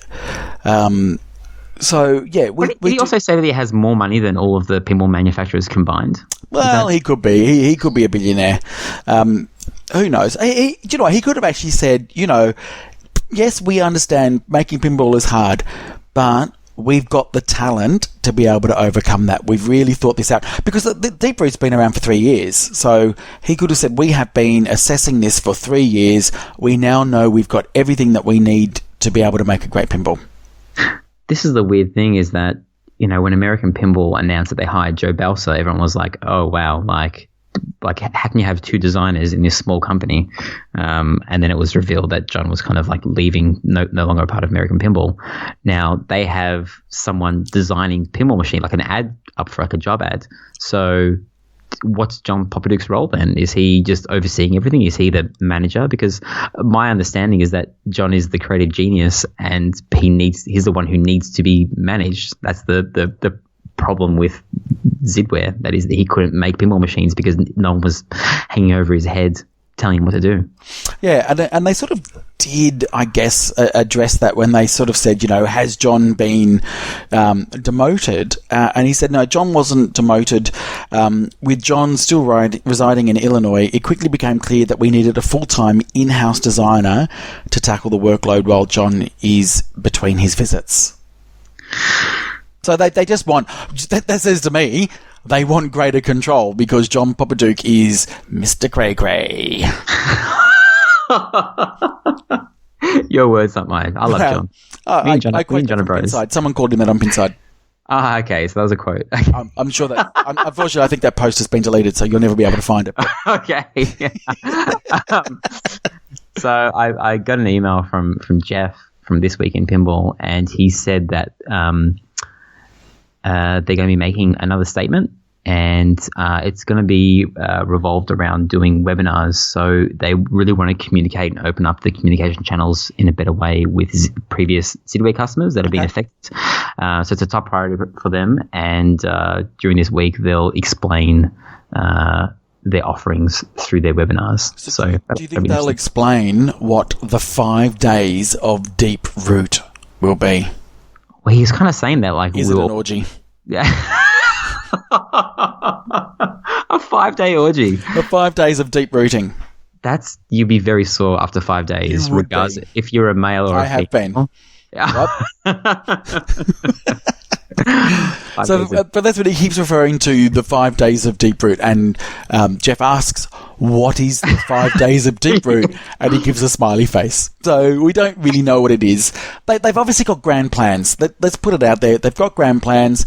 But as I said, it's every pinball company has grand plans, and unless, I mean, we're talking about them now, but I don't think any company really deserves to be talked about that much unless they have their product out there. And hey, they might not have announced anything, but they put John Popaduke on their website. Someone Googled it, someone found it, and people want to know about it because we're curious. Yeah, well, look, and that's what I'm saying. Like, a lot of the words that I've heard people say is, they've said arrogant, right? And so for me, arrogance is confidence that's not backed up. Now, That's probably might be an unfair statement to say here because he hasn't backed it up. But what he's saying is, you'll see, we will be able to back that up. So it's just this weird timing thing where they've made all these statements and people saying, prove it, and they're like, well, the proof will come. So in 2019. In 2019. So, okay. The positive side of me says, yep, bring it. If they're saying, and they've said in this as well, that they are going to effectively revolutionize the pinball world, and they're going to be making, what did they say, like Ferrari machines with the budget of a Kia or whatever it is, the price tag of a Kia. God, if they can do that, if they can do that, that'll be great. That'll be great. But if they don't, they'll be ruining pinball. Oh, God. How many ruins do we need? You know what, Marty? Just pause for a second. I've got a time machine here, okay, and I can only use it once. I've got it as a gift. I know I can go in the future and get some like lottery ticket numbers, but I'm just going to go to June 2019. Okay. Just give me a sec, because like time travel works in a way that I'll be back in like 5 seconds, but I would have lived it. All right, give me a sec. Time travel. I'm back. Fuck, they didn't make it, man. It was all bullshit. They didn't make it. Was it all a big Ponzi scheme or something? Yeah. The good news is Elvira is awesome. I fucking played that, and Deadpool by Keith Alwyn, the greatest game of all time. Fantastic. So, and did you manage to bring back a limited edition Golden Girls? Yes, the attract mode, like in Metallica and AC/DC, our attract mode is like the just AC/DC is just the radio. Yep. Yeah, it's a radio, but they just fucking play the Golden Girls theme. Just not. There's only one song. This is the problem that most people are having with all of this deep thing is, we've heard it all before, we've seen it all before. You're saying that you're different, but you haven't been able to prove that you're different. So it'll happen when we have the 5 days of Deep Root. What the fuck is 5 days? I don't know. Like, is it 5 days worth of information? Like they show like a video, once a day for 5 days? Yeah, I would say that's probably it. They probably got a good marketing PR plan or communications plan, whatever it is, and it's going to be revealed over 5 days. And I go, look, again, they're going to be Zizzle machines. The Zizzle machines, the Pirates of the Caribbean Zizzle thing. That's what it's going to be. But it's just going to be because he's planning to have what's their tagline? Every pinball needs a family, and every family needs a pinball. Something like that. Yeah. Well, so just going on this. So the question was asked. So going with it, because he talked about the whole, Ferrari with Kia prices. He said, so going with the car analogy, you're planning to make Ferrari quality machines and sell them at a discount Kia cost. That seems unrealistic. How would that be possible? And he says, 2 responses. First, I was using the example as an analogy or metaphor to the current pinball industry players. Second, it is easy for the pessimist to dismiss this as an aspirational silly talk. We are okay with this. We aren't holding our breath for apologies when we prove the pessimists wrong. Yeah. A pessimist comes from doing a lot of research and being in the pinball industry, so to speak, and following it. An optimist will easily say, hey, yeah, I can do all this stuff. But I mean, cheap pinball machines, how can they do cheap pinball machines when John Popadiuk was selling these things for $16,000 US? So where are they getting these cheap ass bill of materials from? It has to be a Zizzle machine. That's their new plan. Yeah, but I'm sure Stern gets almost all their parts from China as well. Yeah, again, it's made in the US, i.e. assembled, just like on an Apple iPhone they say designed in California and made in China. They are assembled in the US, but who knows? I don't know. I'm sure there's a large percentage of parts inside of some machine that are made in China. It would just be. Why wouldn't they? It'd be cheaper. Well, here's another one, favourite of mine. He asked the question: does that mean everyone will be the target market, from hardcore pinheads to very casual pinball fans? And the response was, even that is too restrictive. Just think back to what Jack Danger said a moment ago. pinball is a hard sell in itself. Yeah. Like, we're all crazy. I know. Okay, for liking pinball. There's no way you can. This is not like the Wii, the Wii console that came out where everyone's like, wow, this is a revolution. Like, what is pinball? Is it going to be VR pinball or something? But then even then you have to buy a VR headset. I don't know. Well, look, again, I couldn't give a shit either way, if I'm really honest. And if it's 2019, I'm happy. Just go underground and give me your 5 days of Deep Root and surprise me. No, I genuinely mean that I would actually like to be surprised in this. Oh God, I'm starting to sound like somebody else. In this industry, which has just been a shit show for the last couple of years. It really has, where people coming in just fleecing the community, being opportunists, whatever it's going to be. Everyone is cynical for a reason. They're cynical because just time after time, people have been let down. So it's very difficult for somebody to come in and say, hey, we're going to be different, when everyone is just so cynical about it. Yeah. Well, yeah, I'm happy to if it all works out, but we've probably given it enough time already. And I'm done with it. Hopefully, we don't need to talk about them again until the 5 days of Deep Root. So this week, Stern released a service bulletin. Service bulletins were around a lot in the 90s. Bally Williams would always kind of rush out pinball machines and then release service bulletins to fix an issue. For example, my Circus Voltaire is missing a post that they decided after the ball kind of gets stuck there and it is a bit of a ball jam. And a what? A post? There's a post. Oh, I thought you said ball jam. Jamming with my balls all day long. Anyway, so Stern doesn't release them too often, but they released a service bulletin for node boards that exist in, I think, their last 4 pinball machines. And basically, I think it's due to a lot of vibration in the pinball machine that can cause some components to dislodge. So all you need to do is request from your distributor or Stern directly, I guess, if you're in the US, and they will provide you with basically a small spacer and a cable tie. And I know it sounds stupid, but if it can help fix an issue that might cost you a couple $100 down the line, then it's better to do it than to ignore it. So we'll link that in the show notes. I think there's 2 service bulletins, and if you have bought one of their last 4 pinball machines, check to see if the fix isn't already on there, and save yourself some troubles down the road. This has been a public service announcement on behalf of Head2Head Pinball and Stern. The more you know. Guardians of the Galaxy. What have you learnt in the last week about Guardians? So there's been new software released. Is that right? Yeah, the very first software appeared on the website. So I think it shipped with like 0.66, and the first software on the website is 0.72.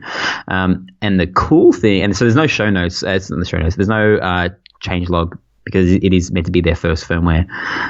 So we don't know what is in there and what isn't in there. But the cool thing is that now that you have the firmware, you can open it up in the pinball browser, which I did because I was bored. And we got that cool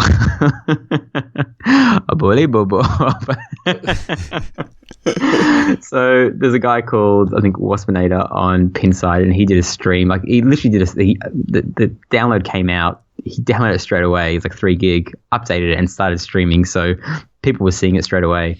And basically what's happening, we were talking about the call outs, right? What are they going to be? Are they going to be original actors? Are they going to be just music playing while the scenes play? Did you watch the stream, Marty?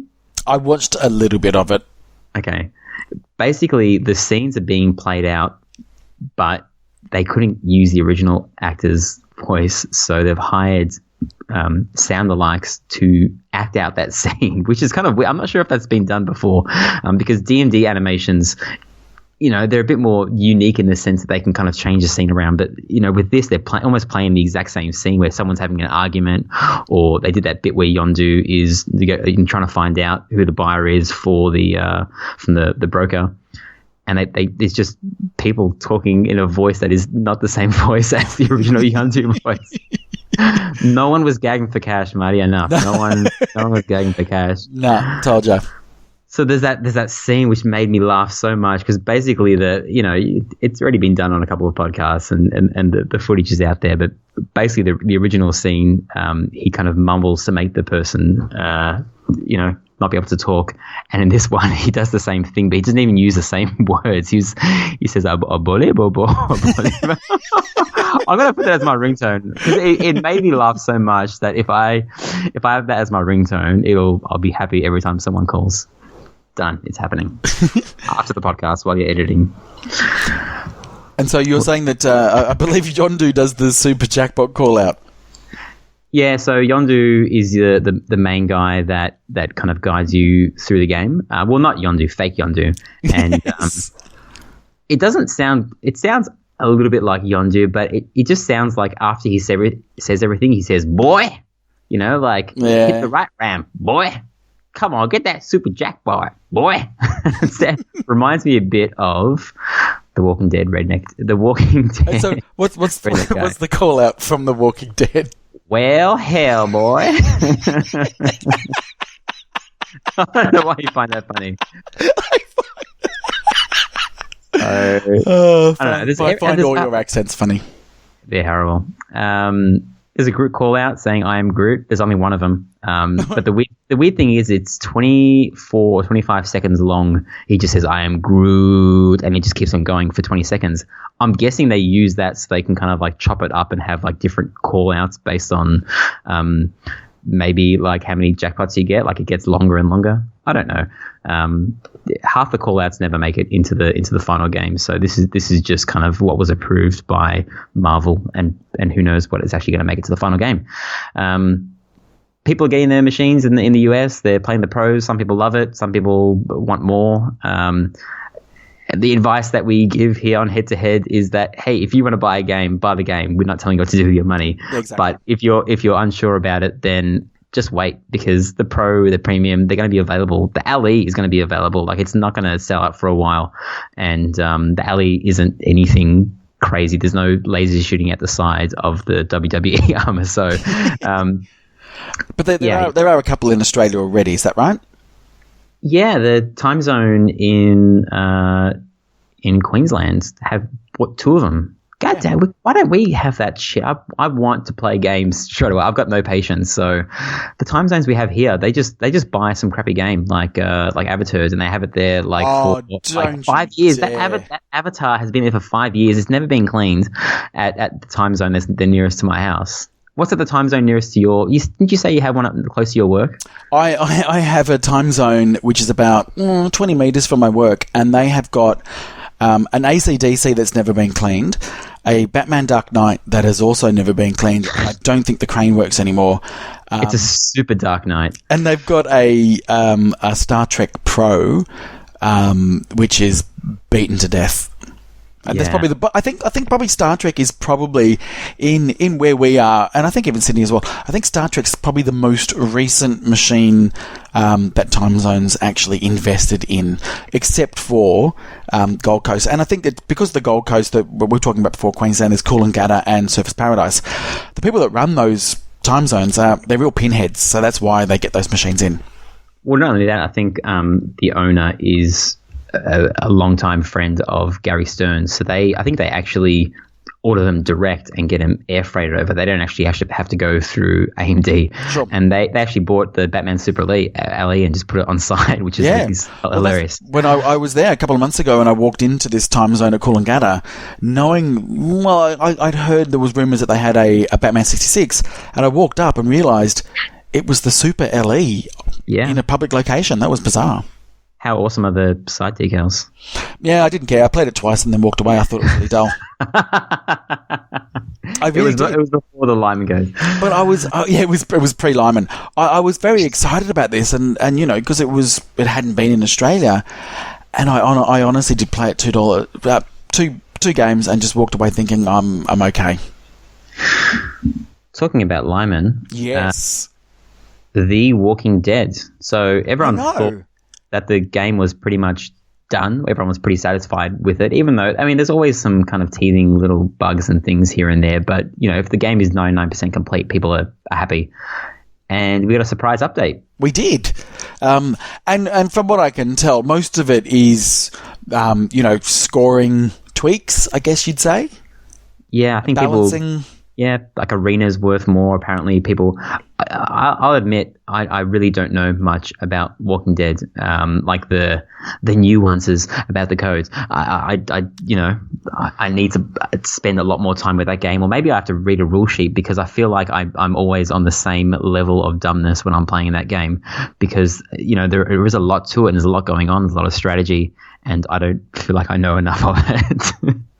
Yeah, well, okay. It's one of the... If you speak to people, a lot of people, like, Jack Danger was saying as well, just how great The Walking Dead is. It has become, it's put up a pedestal as this, of the most recent Stern machines, just the most complete game. So if it is this beloved game, then it's going to get a lot more attention, and there still will be some scrutiny and some feedback.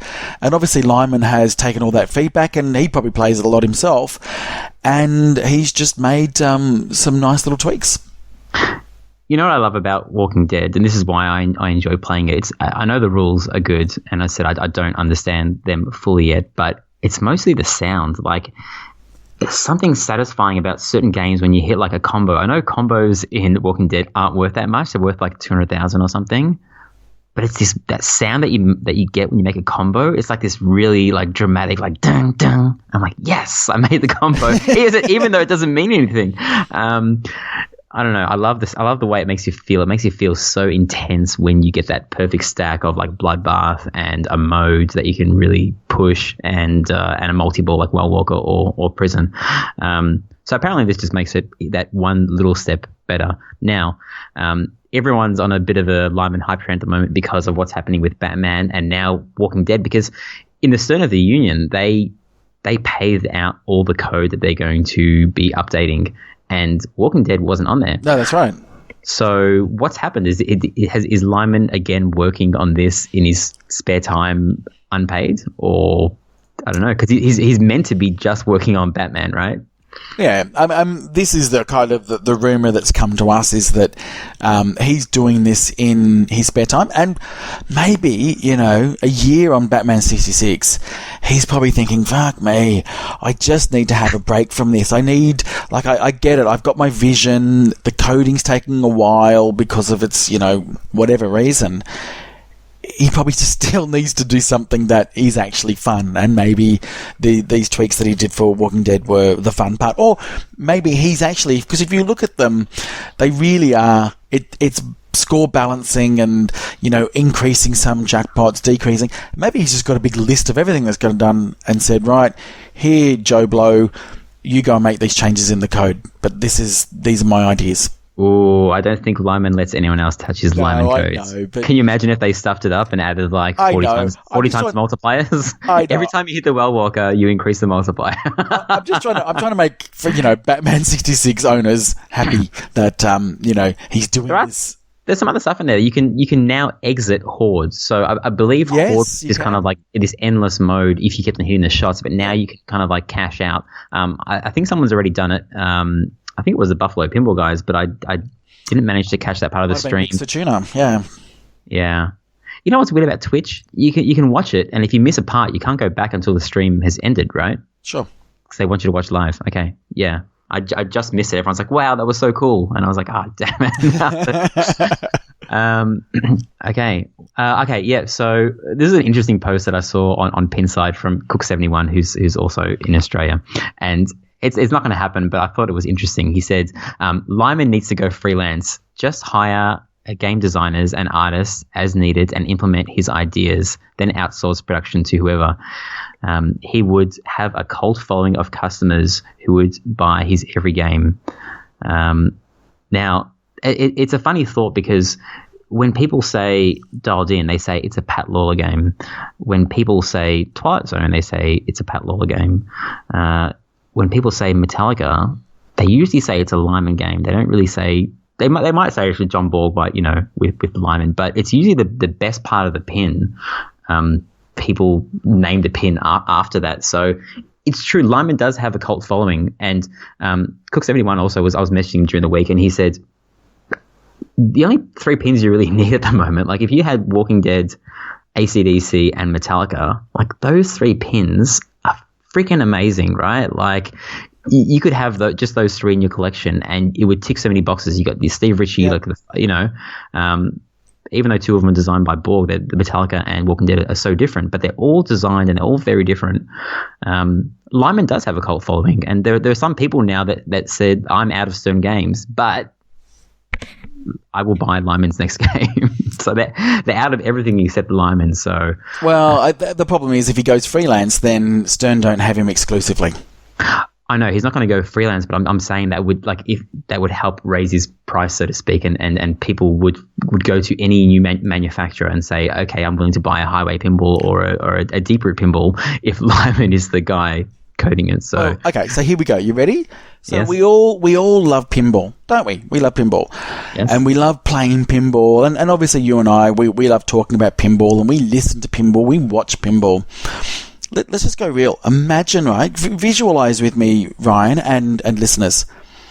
You're in the office in Stern, and it's Lyman's yearly performance review. Right? We're there in the performance review. How do you think it's going to go? Just try. You've been in a performance review. They're going to talk about. Once I was in the corporate industry for 1 year, and this is how it went. Ryan, you did so well. You hit all your KPIs, but and your team did well. Tick. Victoria did well and Australia did well, but Asia Pacific as a whole was down. So unfortunately, we can only give you 20% of your bonus. Right. The reason why I'm sort of bringing that scenario is, let's think about reality. The reality is that this is a company that has employees, and they have to have these conversations. So the reason I'm bringing that up is that when you asked about, Lyman freelancing his value, I would imagine Lyman would just be leaning back saying, guys, give me 20% rise. But he does take long. The counter, they'll say, hey, well, why do you take 3 years to make 2 years to because release I'm Ghost Lyman, bitches, is what he would be saying to them. That would be it. I am Lyman, bitches. He's very humble. He would never say that. No, I know he wouldn't. He's actually. But I guess what I'm saying is, I would say Lyman knows his value. But, Lyman is a humble person and probably just is in it and is probably, all part of the spirit of the company as well. I don't know. I've never met him. This is how humble Lyman is. When I was lining up to meet, what's his name? Adam West at the expo last year. He was lining up behind me too. And I'm like, dude, you're Lyman Sheets. You're coding this game. Like, just go in. Like, there's a security guard and they were letting people in groups. Like, you're Lyman fucking Sheets, man. Like, walk in. So what does he do? He goes to walk in, and the security guards who they hired, like obviously a third-party security guard, had no idea who he was. And they're like, step back, sir. I was like, oops. I apologize to him. You set him up to fail. I set him up to fail. I felt so bad. But he didn't say, hey, I'm Lyman Sheets. I work for Stern. He was like, okay. And he went to, and like, that's Lyman, man. Like, he's just a nice guy. He's very, very timid. Cool guy. Anyway, we digress. Oh, okay. There's a rumor that the reason why they updated it, and this is probably a totally unfounded and bullshit rumor, but let's go with it. Walking Dead now, I don't know. I've watched it all the way up to this season, and I can't do it anymore because it's the same thing over and over again. It sucks. The characters suck. There's rumors that Stern might be redoing or have an idea of redoing a Walking Dead VE with comic book art. What's VE? The Vault Edition. Right. Thank you. Yes. Okay, that was for all the people that, yeah. Okay, so, just re-release the pinball machine and just with new art, because they wouldn't need to change the call-outs, because the call-outs have nothing to do with the What are those call-outs again? No, I'm not doing it again. They don't need to change the D&D animations, because that follows the comic book kind of thing. Like, they still go to CDC, and there's still the buzz. Movie. No, there's no Rick animations and Carl and those people. So they could do it, and I'm sure it'd piss a lot of people off, but I think it would look bloody amazing. Well, okay, they could make a super VE like the Spider-Man, and they could progress it further down the line. Like they could actually have Negan in there, and they could have slightly different modes. There you go. It was like the save save someone. Let's save like the chick that was in Spider-Man, and she wasn't in the comics, so they renamed that mode and did something else. So it could happen. Okay. They did put different inserts on Spidey VE. There you go. Are we done? We're done. This Week in Pinball. Not sponsored by This Week in Pinball. But we love you, Jeff, all the same. This week, I was feeling the itch to play some location pinball, so I went, and you didn't come with me, buddy, to the Pixel Alley pinball comp, and there was about 15 or so people there, and basically it was a 2-strikes tournament.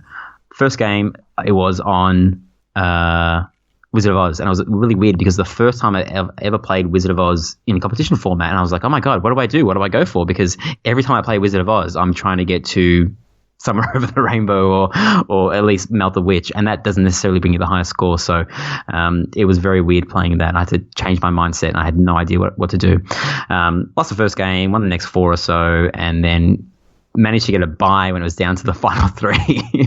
And it was me and Daniel Lex, and we both wanted to play Game of Thrones, and we got picked on Game of Thrones, and it was weird because I managed to get like 1.2 billion or so on Game of Thrones in one of my qualifying matches, and I was feeling that Game of Thrones. I knew exactly what to do, and I got told to stop playing. Like I could have gone further. How come you got told to stop playing? I'd already won. I won at like 300 million, but I just kept on going. He said try and win a free credit because there was all pay to play kind of thing. So I won a credit, but I just wanted to keep on going. Got handed the king anyway. So I was feeling really good because I thought I'm not nervous at all, and I feel like I'm in the zone kind of thing. And then if I lose, I lose. If I win, I win.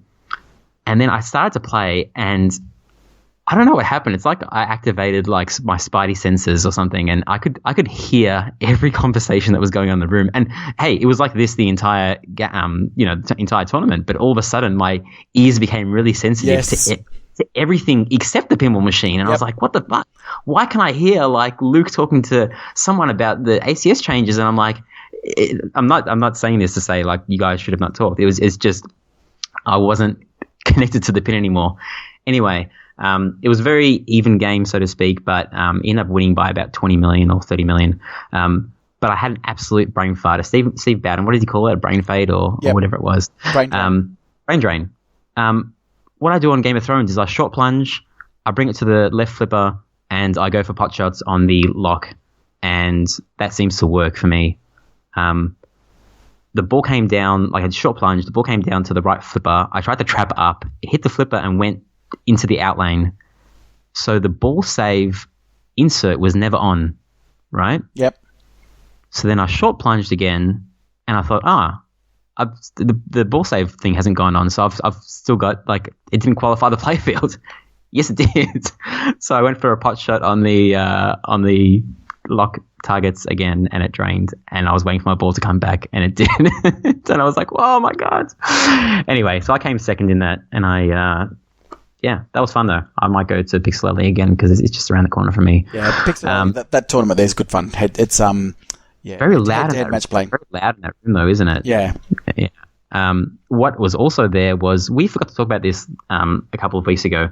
There's a Star Wars premium that was at PAX. Yes. And it leans to the left and it leans to the right at the same time. I know. This was really weird. Well, it was really weird because we did play this Star Wars premium a lot at PAX, and you have to go, it's leaning to the left, just be mindful of it. And then people would say it's leaning to the right, and you're like, but how can it lean to the left and lean to the right? And after 3 days of solid playing, it was conclusive that this machine was leaning to the left and the right. Therefore, it must have been that the playfield was warping somehow. And I then just kept asking everybody, is it just me, or is this crazy that this playfield is leaning left and right, therefore warped? And at the end of the 3 days, I thought to myself, you know what? I'm going to Google Star Wars warped playfield, and the first thing that came up was, of course, a pinside thread discussing the very same thing, but it was only on the premium, not on the pro or the limited edition.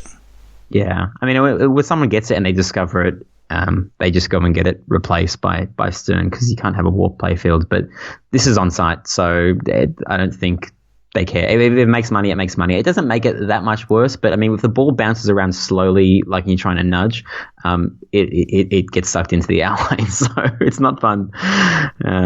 But yeah. There's also a very funny story that happened with Nick when I was playing against him in Aerosmith. He got distracted by his partner in the middle of the game. But you can head to the Twitch stream that you did last night because he explained what happened in detail. He does explain the whole thing. So bottom line is, tell your partners, mine included, don't give me a drink whilst I'm playing, and certainly don't call me on my mobile whilst I'm in a tournament. They are just things you just don't do. Well, email in if you've had some crazy distraction at a pivotal moment in a tournament or anywhere. Head2headpinball@gmail.com. We'd like to hear your story. Now, so Ryan, was it your birthday this week? Last week it was my birthday. Yeah. So one of the last days of spring.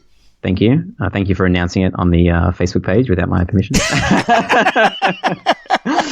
Look, I was just trying to get people to listen to our episodes some more. But Yeah. Did you? You said that you were going to play pinball on your birthday, did you? I was really wanted. I was gagging for what's the Nick on a Stick? Yep. So my wife took me out for dinner. It was awesome, and then we walked just around the corner. It was meant to be this little bar that had 2 pinball machines. Unfortunately, Rolling Stones wasn't there. It was just Harley Davidson, which I had never played before. So I was like, okay, cool. You know, this is going to be a cool new experience. And I played it. It wasn't horrible, you know, like it's a location pinball. It worked well. Flippers are a bit weak. Multi-ball was easy to get into. The wife liked it. Took a couple of photos. This is the Stern Harley Davidson. Yeah, 2002 or so. Yeah, it's average. This is the funny thing. It was like, I got multi-ball and I was like, I wonder what the jackpots are. So I tracked up all the balls and I read to light multi-ball, you hit the Harley Davidson. Okay. And then this is what the instruction card said. I'm not directly quoting it, but it says something like, hit the Harley Davidson to start multi-ball. When in multi-ball, hit Harley Davidson to get jackpots. And then keep on hitting Harley Davidson to get the super jackpot. And I'm like, whoa, thinking outside the box here. that is probably the problem. And that Harley Davidson, so that was made, I think, under a couple of brands. So I think it was under the Sega brand and then the Stern brand as well. It's a pinball machine, but there is nothing really stand out about it. It's not a pinball machine, I think, for pinheads. It's a pinball machine that you can put in a bar like this that people are like, oh, Harley Davidson, cool. Or you might, every bikie place, probably has it. The coolest part for me was I didn't know what year it was made until after I looked it up.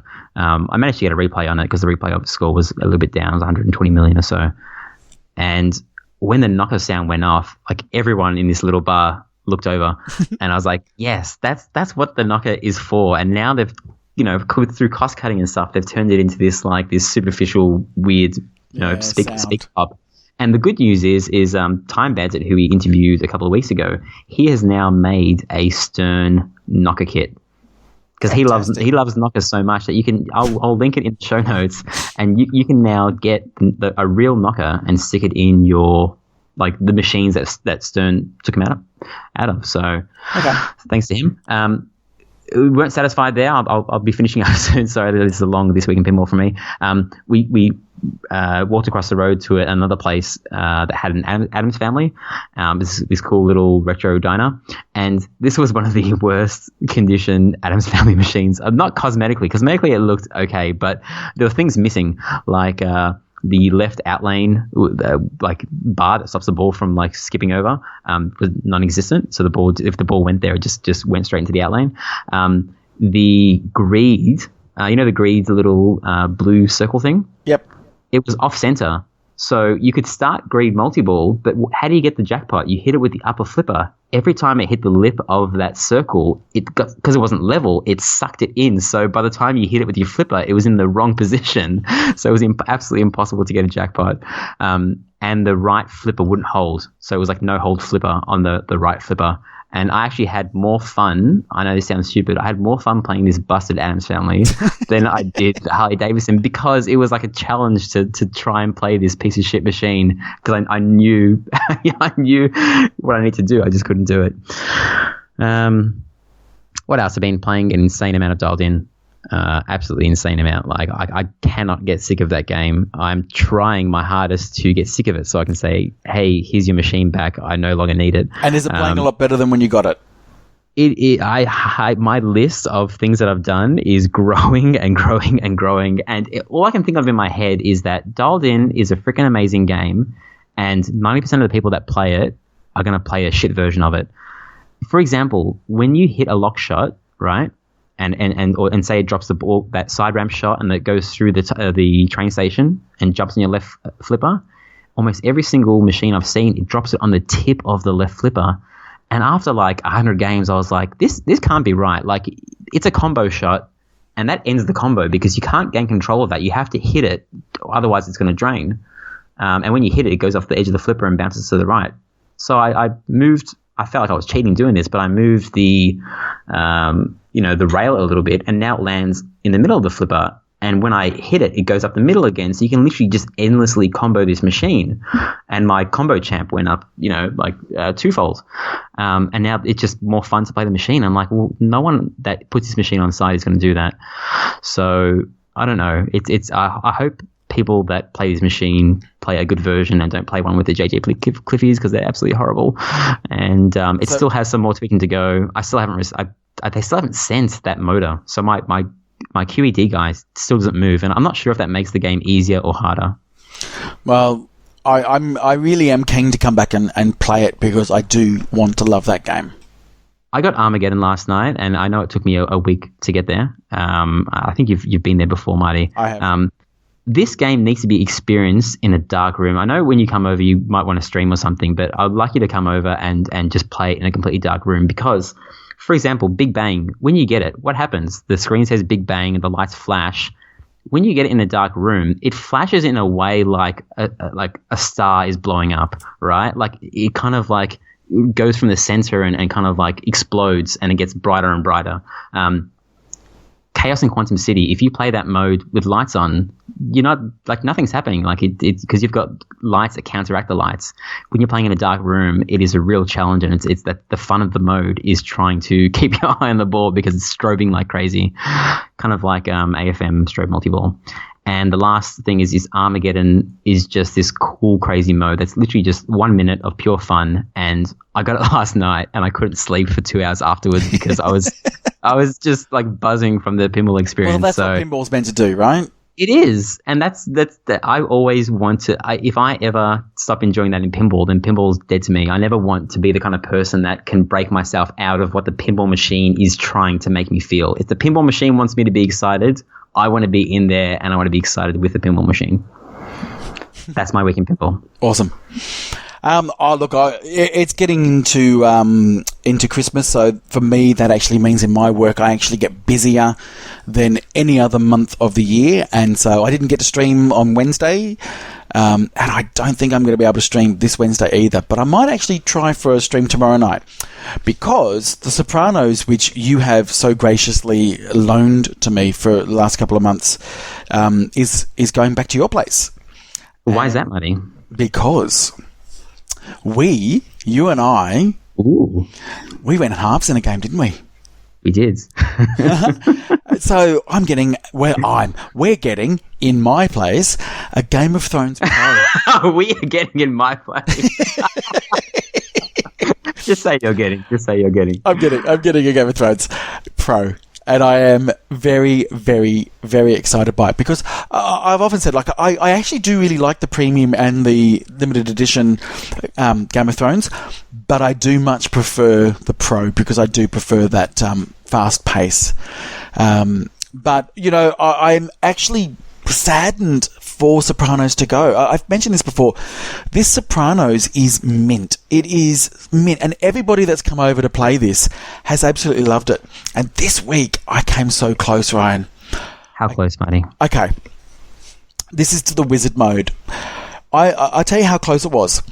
I got to the safe opening with the red light flashing, one shot into that safe, the easiest shot in the game to start wizard mode, and I bricked the shot. Did it go in and then pop out, or did you just miss it completely? Just missed it completely. Didn't even go anywhere near. Sort of hit the post. You know why, Marty? Because you stopped and you took a photo of it, and that broke you out of mode. I did. It was like yesterday when I was close to Armageddon. I stopped. I set up a camera, right, because I wanted to see what was happening on the screen. And then when I got back to the flippers, I was like, "Oh man, I don't have the feel for the pinball machine anymore." That's I did. Listeners, I did actually take because I just wanted to witness that I had actually got to the boss light there, ready to go, and I bricked it. But I have fallen in love with this Sopranos machine. Oh, it is just, I mean, besides the art. I wish you just said it sucked, because I really just hope I can just have it for a little while and then move it on. But, I've played it a lot, and as a result, I have fallen in love with it. The worst part of it is the art on this. The art on this is gotta be, when you look at the playfield art, this is what gives the whole Photoshop art thing a bad name. It is. Dude, you're replacing Sopranos with Game of Thrones. Like, you're replacing like for like there. I know. The Pro Translate is literally like year 7 Photoshop amateur hour work. It'll be a good comparison. But the art on the Sopranos, like even the back art, which is effectively the art from a DVD cover. It is terrible. But the art on this, you'll get it. Have a look. Have a really close look at the playfield art on Sopranos, and you tell me a game that looks worse. But it's not about that. I'm taking all the flashes out. If I need to like this game, I need to take all the flashes out. I'm not even replacing them with incandescents. I'm just taking them out because I was looking again at that stream you're doing, and it's that switch frenzy mode where they're saying fuck, right? It's blinding. Why does a flasher need to go off on the slings every switch hit? Like, you can flash a GI. You don't. It's switch frenzy. Switch frenzy doesn't mean flash it in your face. It never should mean that. That's what it did. Just play a sound. Just play the FUCK sound. Anyway, I hope that when you get it back at your place, you do put some time into it, because the layout is. It's going in the garage. I don't have room for it, because the dialed in swap. I was meant to give him something and he didn't want anything, so I've run out of room. Okay. So it's going in the garage. It's going to sit there unplayed until something important, which we'll mention in a couple of minutes. Sure. So that was my week. So for those that haven't heard me bang on about it, Melbourne Silverboard League on Twitch. Not quite the viewership as Dead Flip, but maybe one day. You beat him at being drunk easily. Yeah. If that was a measure of success, you're more successful. I get way more drunk than he does. That is true. We got some feedback this week, some mail. Bruce from the Slam Tilt podcast, who opened up his Silver Ball Saloon on the weekend. He messaged, because we had a little quiz last week, and he said that I asked the question, which Stern pinball machine has 3 spinners, all with the exact same picture on them? And Steve responded with Iron Man. Another correct answer would have been Stargazer. I know. So thank you for that, Bruce. You didn't clarify new or old Stern. Well, I didn't know that Stargazer, had the same pictures on there. I don't think, is it a picture or is it just like an S? I think it's the same as like the drop targets on Seawish, where it's just this weird looking S. Sure. Is that for Stern? I have no idea. Probably. When Bruce comes on the show, he's going to absolutely destroy. I have to somehow twist the questions around so you have a chance when Bruce comes on, because he knows a lot of trivia. Fabs, he messaged in and said that all of Ryan C's impressions sound a lot like Ryan C. Thank you, Fabi. I don't know what impression he's talking about, but yes, yeah. I think it was talking about the crank calls that I did a couple of weeks ago. Okay, yeah. It definitely wasn't the Canada thing. No, because that was a legitimate call. That was him. What do you reckon? All right, some shout outs. So, or some shout outs. Basically, I've got a tournament coming up, so. I wanted to do the last tournament of the year in Melbourne, and it's the first IFPA tournament that I'm running. So on the 30th of December at my house, I'm basically going to have, 17 or 18 pinball machines, all on free play, open to the public. And we're going to do a 3.5 hour Flip Frenzy starting at 2 p.m. And then at night, what are we doing, Marty? We are doing Australia's first. You hear it right here now. Heads Up. We're doing a Heads Up tournament. That's right. So we've got 2 machines so far, generously donated by a guy called Martin. You're welcome. So we're going to have Wizard of Oz LE side by side. We're going to set them up exactly the same, and Star Trek LE, and we're going to have a Heads Up tournament, which is just going to be absolute fun. The Heads Up comp has been very popular. There's only one position left because we can only do 16 people.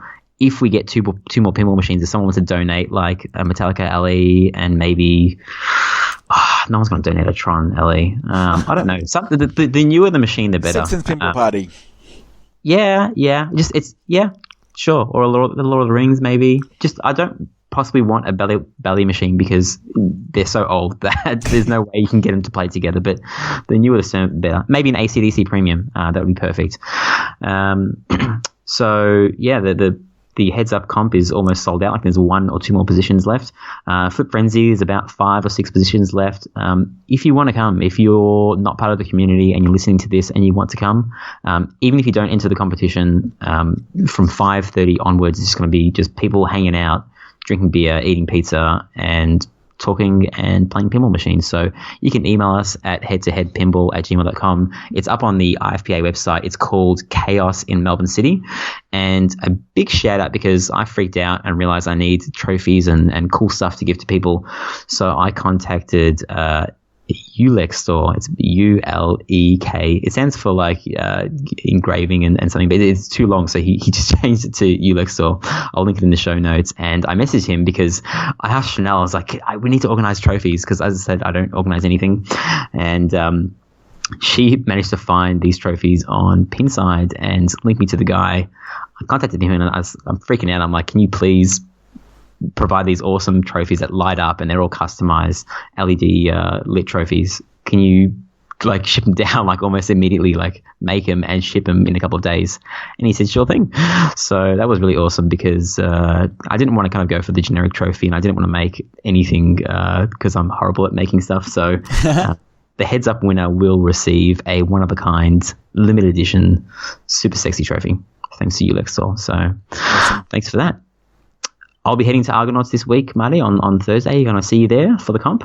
Well, I'm going to try to get there. As I said, very busy week for me. We'll see how Have you seen the prizes? Yes, I have. They're like little sort of care kits for your pinball. Yeah, so you need this shit, man. Like I've got all that shit. I just don't use it. Okay. But no, look, I'm gonna try to because, as I said, I'm not going to be able to stream this Wednesday, so Thursday might be my pinball night. Okay, we'll see. And last shout out to Bruce Nightingale from the Slam Tilt podcast.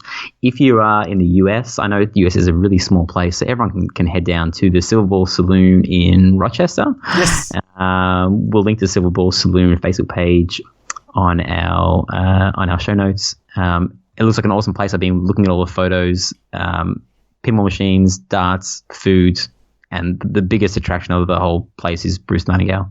Yes. Without editing. Ron can't edit him in real life, so he's a raw Bruce Nightingale. So congratulations to you, and I hope the place is a success. Yeah, well done. Are we done, Marty? I think we're done for the week. What do you think? Yeah, we're done. We're done. That has been a fantastic week. Thank you, everybody, for listening. But where can people find us, Ryan? You can jump on our website, head2headpinball.com, and you've got all the links there where you can find us on Instagram, Twitter, Facebook.